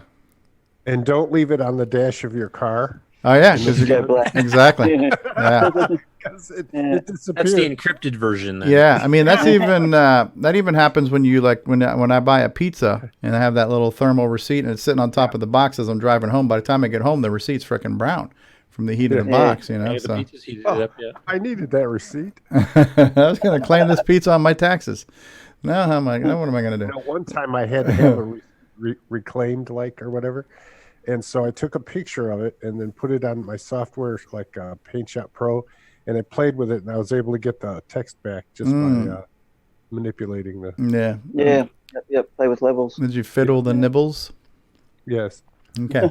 So unfortunately, I mean, listen, I'm sure it's going to be a novelty. I'm not sure how often he would print to that printer, but the fact that you've got to buy 40 rolls to get it, I don't think he's going to go through 40 rolls of paper on there unless he's going to open up a business and he's going to be printing receipts like mad. Well, how many people here have a TP10 we could share? Yeah. Well, okay. That one. Yeah, we can get everybody to chip in on that, right? So yeah, open up a secondary market. Hey, I've got all these. Who needs a roll, right? So just sell them out. Boomerang paper, or yeah. I mean, it is called TP, right? So in a pinch, you could tear some off and take care of your bum if you had to. It's smooth. If you have a paper, it'll turn black, so you'll know you have to go to the doctor. Ouch! Oh, all right. Don't need the sun to make it brown. All right. Well, going on 2 hours and 40 minutes. Have we done enough for one show? The more we need to talk about. Anybody have anything else you guys want to talk about today? So you can read that military time like that? Yeah. Wow. Yep, it's 16:30. Anyone? Have we talked enough for one day? Is this enough Coco talk for one day? Is David Ladd here? Is David Ladd? Oh. So we can't talk about floppies, so it's probably going to end short then, huh? Okay. But we still got 30 people holding out strong on YouTube. We combined 33. So somewhere else, somebody's watching us on one of the other platforms, either on Twitter through our Periscope feed, or possibly on Twitch or Mixer or somewhere else. So we've got 33 live viewers. Yes, Ron. I got to ask you. You got your Model 1000 now. Tandy 1000. Have you been able to? Yeah. Have you been playing with it? Have you been, exercising the hard drive on it, or does it have one? It's right behind me. Haven't messed with it that much since CoCoFest. Oh. Yeah. Okay, we have a question from Gyrus the Virus. I have a Pi Top Creed with Raspberry Pi 3 and downloaded an image that's supposed to emulate the Coco 3. The screen comes out black. Any recommendations on Coco Pi 3 emulator? Send them to the site. Well, there is. So the thing with the Coco Pi image is the ROMs are not part of the image, so you have to download the ROMs and copy them to it. Ron Klein, who's maintaining that project now, has just recently released a YouTube video on that. So what I would suggest, what is his name again? The name was it just went off my screen. Gyrus the Virus. So yeah, I would say if you're not a member of the Facebook group, check out the Facebook group and look for Ron Klein on there and send him a message. If you need to know how to get to the Facebook group, you could search for TRS-80 Color Computer on Facebook, or there would actually be a link to that on our website, imacoconut.com, imacoconut.com, and reach out to Ron Klein. He can probably answer your questions the best, and he has a YouTube video. I just don't know what the link is right now to that. All right, cool. No, that was a question that just came in. Anyone else? Anything else we need to say before we put a fork in this episode? Well, what did Curtis say about the CGP 115? I don't know. Curtis, what did you say about the CGP 115? You're muted. The guy was asking about the TP10 there. I mean, it's a narrow printer, right? Dwayne, if you remember, he's been on the show briefly. We've met him before. He had a CGP 115, which was the same size paper roughly, but it was 4-color pens that used to come out and draw. And what he used to do for book reports and stuff is he'd make 2 columns for his book report or his essay or whatever, and then we'd take those, tape them onto a sheet of 8.5 by 11, Xerox that, then he'd get a 2-column, on one page with really fine detail because it literally draws characters. It wasn't dot matrix. So you could even do like 160 columns with the text in 2 columns on a regular size sheet that was fairly legible. Cool. Boring, I know. Okay. Those were great printers. I can't find pens anymore for them, but I really like that printer. It's amazing. I mean, to me, printing was something I was never interested in ever. Even back in the day, I was not interested in producing paper. But it was part of the retro hobby. There are people who are interested in collecting those like anything else. I am just as uninterested in vintage printers now as I was back then. But that Coco Jew commercial has a DMP 110 in it. Yeah, like I have, and that printer worked its butt off back in the day because I did all invoices with it, and I even had like triplicate with. Back in the day, we had carbon. Oh yeah, the multi-part forms like your white, yellow, pink. If you ran out of ink, I had just put the carbon, triplicate in there, and you didn't even have to have ink, right? Because you got 2 copies from the 3, right? And it worked fine. Yeah, it's pretty cool. Yeah, and I had a CGP 220, the one that Brian Wieseler was showing the manual for earlier, the full size 8.5 by 11 color inkjet, and that's what I used to do reports for high school and I think my first year university. Cool. So David Lord's asking, is there an update on Cosmic Aliens? And there's not an update because I've just been too lazy to work on it. I like playing games, but making games is still kind of like work, and I'm just usually not a big fan of work. I like play more than I like work. This is Tell Us the Truth corner of This our is show. Yes. So I appreciate you asking, David Lord. And here's the thing: we've been talking about inspiration, and Nick Marota's working on stuff. Everybody's, Rob Inman's jumping into Nitrous 9, so people are getting inspired to do things. I really should be more inspired to work on my own game, but honestly, I'm just lazy. I mean, and in my head, I know what I need to do. I know what all the steps are. I've kind of pre-planned and pre-thought of most of the logic. But now having to sit down and do it, that's the part that I don't look forward to. The actual manual labor part of typing in and testing and that kind of stuff. So it's a bad habit of mine. I'm lazy. So 3 months from now, you can not have to worry about. Yeah, well, here's the thing, though. Set it up now. But we're talking about being inspired. We're talking about how Nick Marotta is working on a basic program too. So maybe later on tonight we could do a live stream of just live coding where we could all be working on a project and share screens and share ideas and inspire each other to work on some of our own software. Because honestly, if it's up to me to do it, it's not getting done. So maybe instead of doing it after dark tonight, we can do a live coding without a net. Anybody up for that?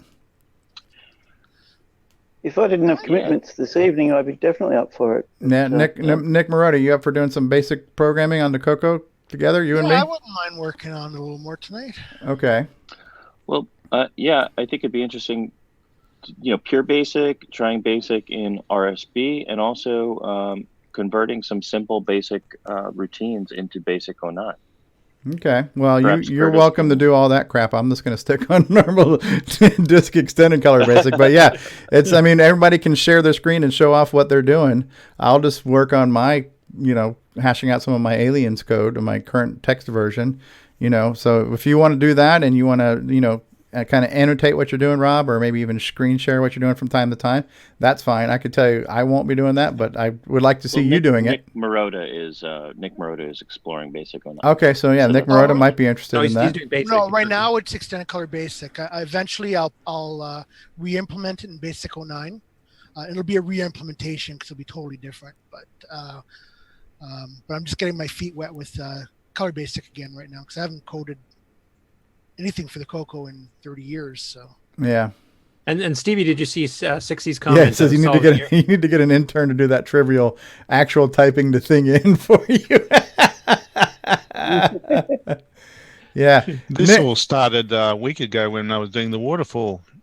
When I did the first version, and then we had all these people come in on the live show and offer suggestions, and wow, that's good, and how do you do that? It became a big community thing. Yeah, so maybe we could crowdsource some of our coding tonight. And that was the purpose of it. That was the purpose of it, and that's why I released an updated version 2 or whatever I called it. Oh, I haven't seen version 2. Okay, so we'll try that too. Maybe we'll do some live streaming of Waterfall 2. As well. Yeah, that's the thing. It was a community thing and inspired all these other people to do things. I think Nick Marotta is only starting that because of the whole waterfall thing as well. So yeah, all right. That's another one I've got to try out this week. I've got I've got a whole ton of Nick Marenti's software to try out this week. So yeah, that's right. So I don't have any fancy machine language or subroutines or anything like that. I'm not. Don't pure need basic. that straight away. Yeah. Well, I'm determined to port the entire Nick Marenti's library to OS9. Just have at her, man. Yeah. Except for there's about. It is inspirational, and in a way, it's kind of we got to hold each other accountable too, because I'm not motivated. I am not motivated to work on my own projects. This is true on the Coco. This is true for anything in life. So it's like when it comes to work, I'm not a big fan of work. I'm just lazy. So maybe that's not entirely true, though. Because you actually, when you did the first run of Cosmic Aliens, you plowed into that and got the first version done pretty well straight through. Yeah. But you're kind of like I used to be, where you get a burst where you felt inspired enough to do it, and then after a couple of weeks, it's like, I'm sick of this. Yeah. So I'd like to get Coco Max to play music while I draw. Coco Max? You pick a color and you start drawing and stuff, and it's playing music, and then you pick another color. Easy, Ron. I can tell you how to do that already. Just put a cassette player in, and then audio on. Audio one. Yeah. Mm-hmm.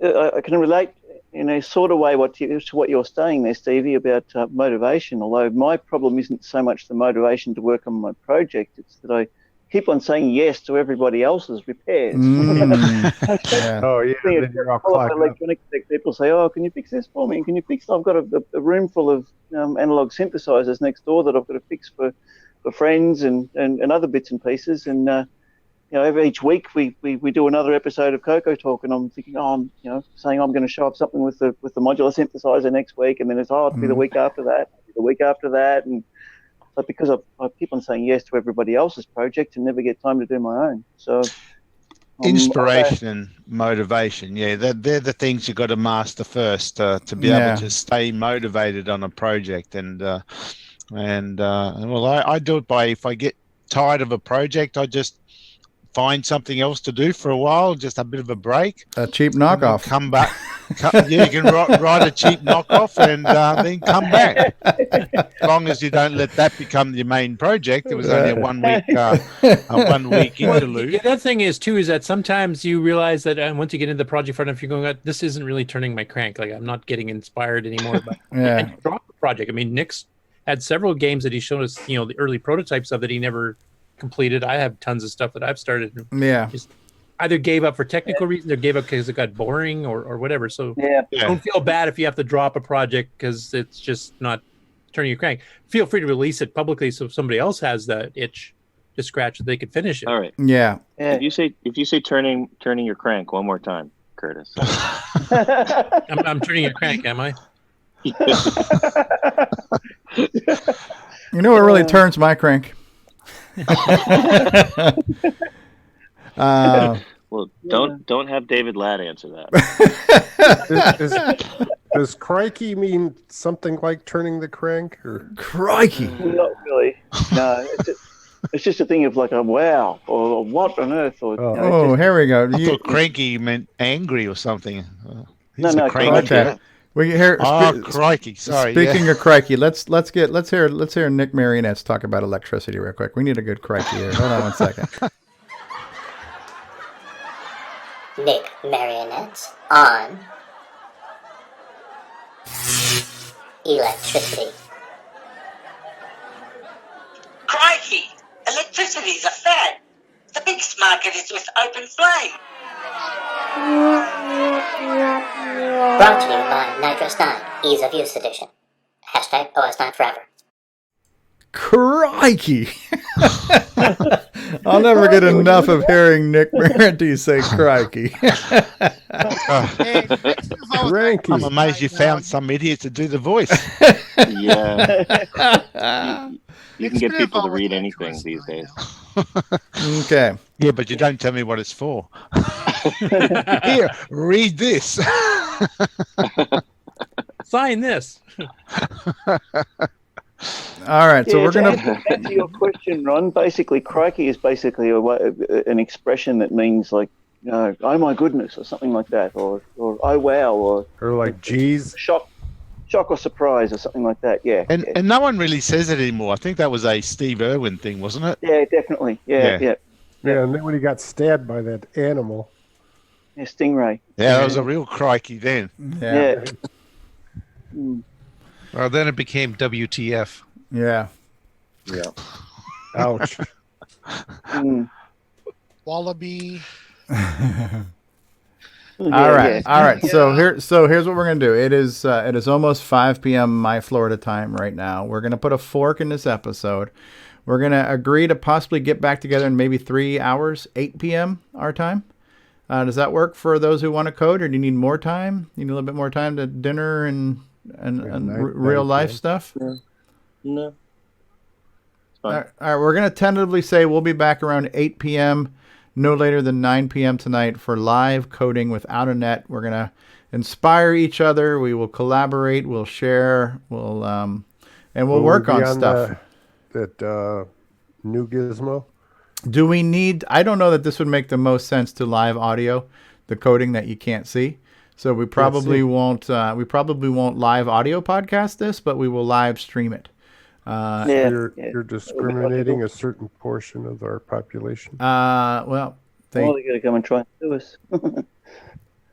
If I talk real quiet, they won't know that we're doing that now. Okay, shh. So, all they're going to hear is a bunch of clickety clacks. Yeah, clickety clack. It sounds like you're listening to David on Discord. Right. So, like me coding. Okay, so and hopefully in about 3 hours we'll be back with some crikey coding, and we'll screen share, we'll idea share, and we'll just work on stuff, and hopefully, in a word, to me it's discipline. I'm very undisciplined. So you talk about motivation and inspiration; those are all great words, but at the end of the day, there needs to be a level of discipline to stay committed to a project, and that's something. That's the kind of guy we need on this show. A guy with discipline? Yes. Yes, we do. Absolutely. Anyone? Boy, did you pick the wrong show. Did you see Can Make It's comment? What's that? What he said he's going to Says make a Rob, new game? no hints. I want to build the anticipantment. A new word. Yes. All right, we're going to put a fork in this. I'm going to run the closing credits, and then we'll have some last-minute thoughts. So we'll be right back after the CoCoTALK outro, which now I have to find. I've got way too many things on here to... It's over there. See it? Outro. There we go. All right, I'm going to click on the outro. We'll be back in just a minute here, folks. This concludes another episode of CoCoTALK, the world's leading live talk show featuring the Tandy color computer. For all things CoCoTALK, visit us on the web at cocotalk.live. We'd love to hear from you. Send feedback, suggestions, even segments via email to cocotalk@cocotalk.live. CoCoTALK is rocking the 8-bit world, keeping the Tandy flame alive. We may be mocked, but we'll never stop, 'cause CoCoTALK is rocking the 8-bit world.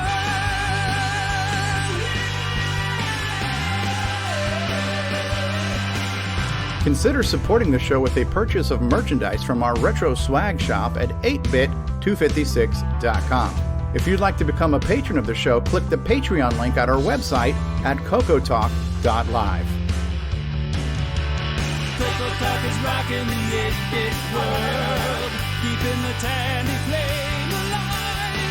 We may be mocked, but we'll never stop, 'cause CoCoTALK is rocking the 8-bit world. CoCoTALK would not exist without the community, its cast, crew, and contributors. Thanks go to Curtis Boyle, David Ladd, Mark Overholser, Grant Leedy, Bruce Moore, Nick Marentes, Ron Delvaux, Rick Adams, Jason Reichert, Richard Lorbieski, Jim Brain, Tom C., Rob Inman, Mark Bosley, Brian Joyce, Ken Reichert, David O'Connor, Brian Wieseler, Terry Steggy, Nick Marotta, John Strong, and many more, especially to Steve Bjork for production suggestions and James Differendaffer for making my head explode.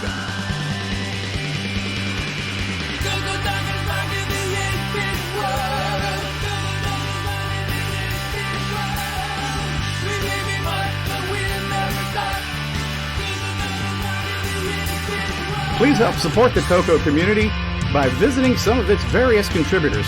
A list of resources is available at imacoconut.com. That's imacoconut.com.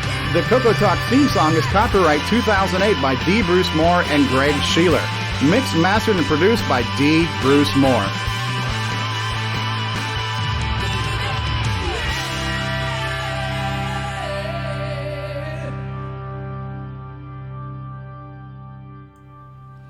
All right, and we are back. And Erico was asking us if how do you join Zoom? The link to join us on Zoom is on our Discord server. I've just posted the Zoom link. I'm also going to be posting the Discord link. So for those of you who want to take part in our daily conversations on how we talk about the Coco and how we share information about the Coco, we're on Discord all the time. So Discord's got a lot of different channels where you can share information. And we also have live chats. We're talking like on a group phone call throughout the evenings. And so Discord is kind of how we stay together and stay in touch all Plus, you throughout can the share week. text, you can share programs, you can share screenshots and all kinds of things too. So it's quite handy for collaboration. Yeah. So join us on Discord, Erico. I'm not sure if it's Erico or Erico. I'm not sure if I'm putting the right emphasis on the proper syllable there. Composite. Same. Yeah, composite. Potato. So yeah, join us, and then you can join us on Zoom. And once you're in Zoom, you can screen share, all that good stuff. You have to install the Zoom client on your computer, but it is also cross-platform, so you could be on Mac or Windows or Linux, whatever your flavor is. RS, DOS, OS 9. There's a client for everything. Phones. Yeah. Some phones. Yep. All right, so we're going to put a fork in this. Anybody have any parting thoughts, anything to say to our 30-some-odd people who have been with us all day? I obviously want to just say... thank you. Yes, you're too kind, and thank you. Happy birthday to the video text machine, huh? Erico. Okay, well, when you join us, you can say Eriko. I'm not sure how to say it. Join us. Eriko. Eriko. Okay, like Jericho. Okay. All right, parting thoughts. Words of wisdom. I'd like to say I got a high score on Neutroid 2.015. I just started the game, let it run on its own, and I got a score, so I'm counting it. Okay. Excellent. So it's really an easy game so far. So how hard can it be? Yeah. But okay. What is it? Anyway, I can't figure out that. Curtis Boyle, parting thoughts. I might actually make your little programming thing tonight for a bit. Okay, we definitely like your input. David O'Connor from Australia, parting thoughts. Always power off your Mega Mini before you unplug it. Before you plug another Mega Mini into it. Friends don't let friends plug multi-packs into multi-packs without first depowering them. Yes. Not try anything you see at home. Yeah, that's right. Ron Delvaux, parting thoughts. Yeah, I'd have none except for the birthday thing, you know. Birthday of the happy of the video text. Yes. Terry Steggy, parting thoughts. Yeah, I think the programming thing sounds like a great idea tonight. Okay. We'll try to not have any vulgar comments during this programming thing. Mark, can I have adult beverages? We can. If you're an adult and you'd like to have one, feel free. Hiccup. Mark Bosley, parting thoughts. Oh, my thoughts have parted. Much like the Red Sea. That's parted with a P. Yes. So what about any parting thoughts from you? No, I'm good. I'm going to enter my name in a high score, and that'll be it for me. Okay, Nick. Did you join us on the programming thing tonight there, Nick? I think so. I can't screen share, though, unless I get my... I had a weird problem with VCC yesterday, and the name is giving me grief. Oh, well, you could point your camera at your Coco. I was doing it old school, like Nick Marentes. Yeah. All right. Yep. Quoting on the hardware. Nick Marentes, parting thoughts? EOU is the best thing to happen to Nitrous 9. There you go. That's a pretty low bar to set, though, isn't it? Where's the real Nick Marentes? Is what I want to know. Grant Leedy, you still with us? Is Greg here? Yes, I'm still here. Is this damn show over yet? Sounds like he's in the elevator. And any parting thoughts, Grant Leedy? No, great show, and I hope to see everybody here later this evening. Okay. And Rob Inman, you have the final word. Well, the final word is tonight. If Ron Delvaux tells you to plug something into Uranus, do not listen. I won't. I don't. I'm not a programmer. I may not be there. Well, you should learn there, Ron. Just come and learn some stuff. I have no. It's like climbing Mount Everest. I just don't have the drive to do that. Okay. Well, you can cheer us on or heckle if you'd like. So. Well, what you're going to say, you're going to have somebody, I'm going to speak up and say, you know what, it'd be cool if you did this. And somebody's going to say, it'd be cool if you pushed the off button. Ron, you're a bit of a graphic artist too, aren't you? Huh? You're a bit of a graphic artist, aren't you? Yeah, that's it. But well, you should help us design some icons then. Yeah, I could. You send an icon editor. Put on the work. He's got nothing to do. It's in the latest version that I have to download then? No, I'll have to send that to you specially. It's a okay. preview of the next version. Okay. All right. Well, I'm going to press the button. I want to thank everybody who's watched us live today, who's been part of our live video feed. I'm not sure how many people were listening live because I have no way to see those numbers other than the few people that have chatted, which has mostly been ourselves. So Nick Marotta, myself, and Terry Steggy were live chatting on the Spreaker live audio podcast feed. Hopefully more people will join us audibly live in the future as the word gets out. So just going back to who's been in the live chat. James Jones has been here. Mark B has been here. Curtis Boyle, Terry Steggy, Rob Inman has been here. Eric Canales, Retro Innovations, Dave's Hobbies, Tom C. from Jersey, Al Hartman from Jersey, Paul Fiscarelli stopped by and said, yo, how's it going over there? David Lord, GE Galaxy Emperor, Retro Innovations, Jim Brain has been here. Rob Inman, Eric Canales, lots of people. Ken Reichard, Paul Thayer, Curtis Boyle, Karen Anscombe 60, Joe Burnett has been here. It's hard to scroll through all these names. I'm going to miss a few. Minico has been here. James Jones, Nick Marotta, Al Hartman, James Jones, Ken Reichert can make it. Bill Noble has been here. Vocal Studio, that's Bruce Moore. Lots of people in the live chat. If I missed your name, I do apologize, but you know you're there. We know you're there. We appreciate you hanging out with us for 3 hours today. And hopefully you'll join us again tonight. And on a future episode of CoCoTALK, we are pressing the button in 3 Mississippi. Say goodbye, everybody. 2 Mississippi. Bye, everybody. 1 Mississippi. Bye, everybody. And here we go. Now I've got to press 2 buttons. I've got to stop streaming on the video.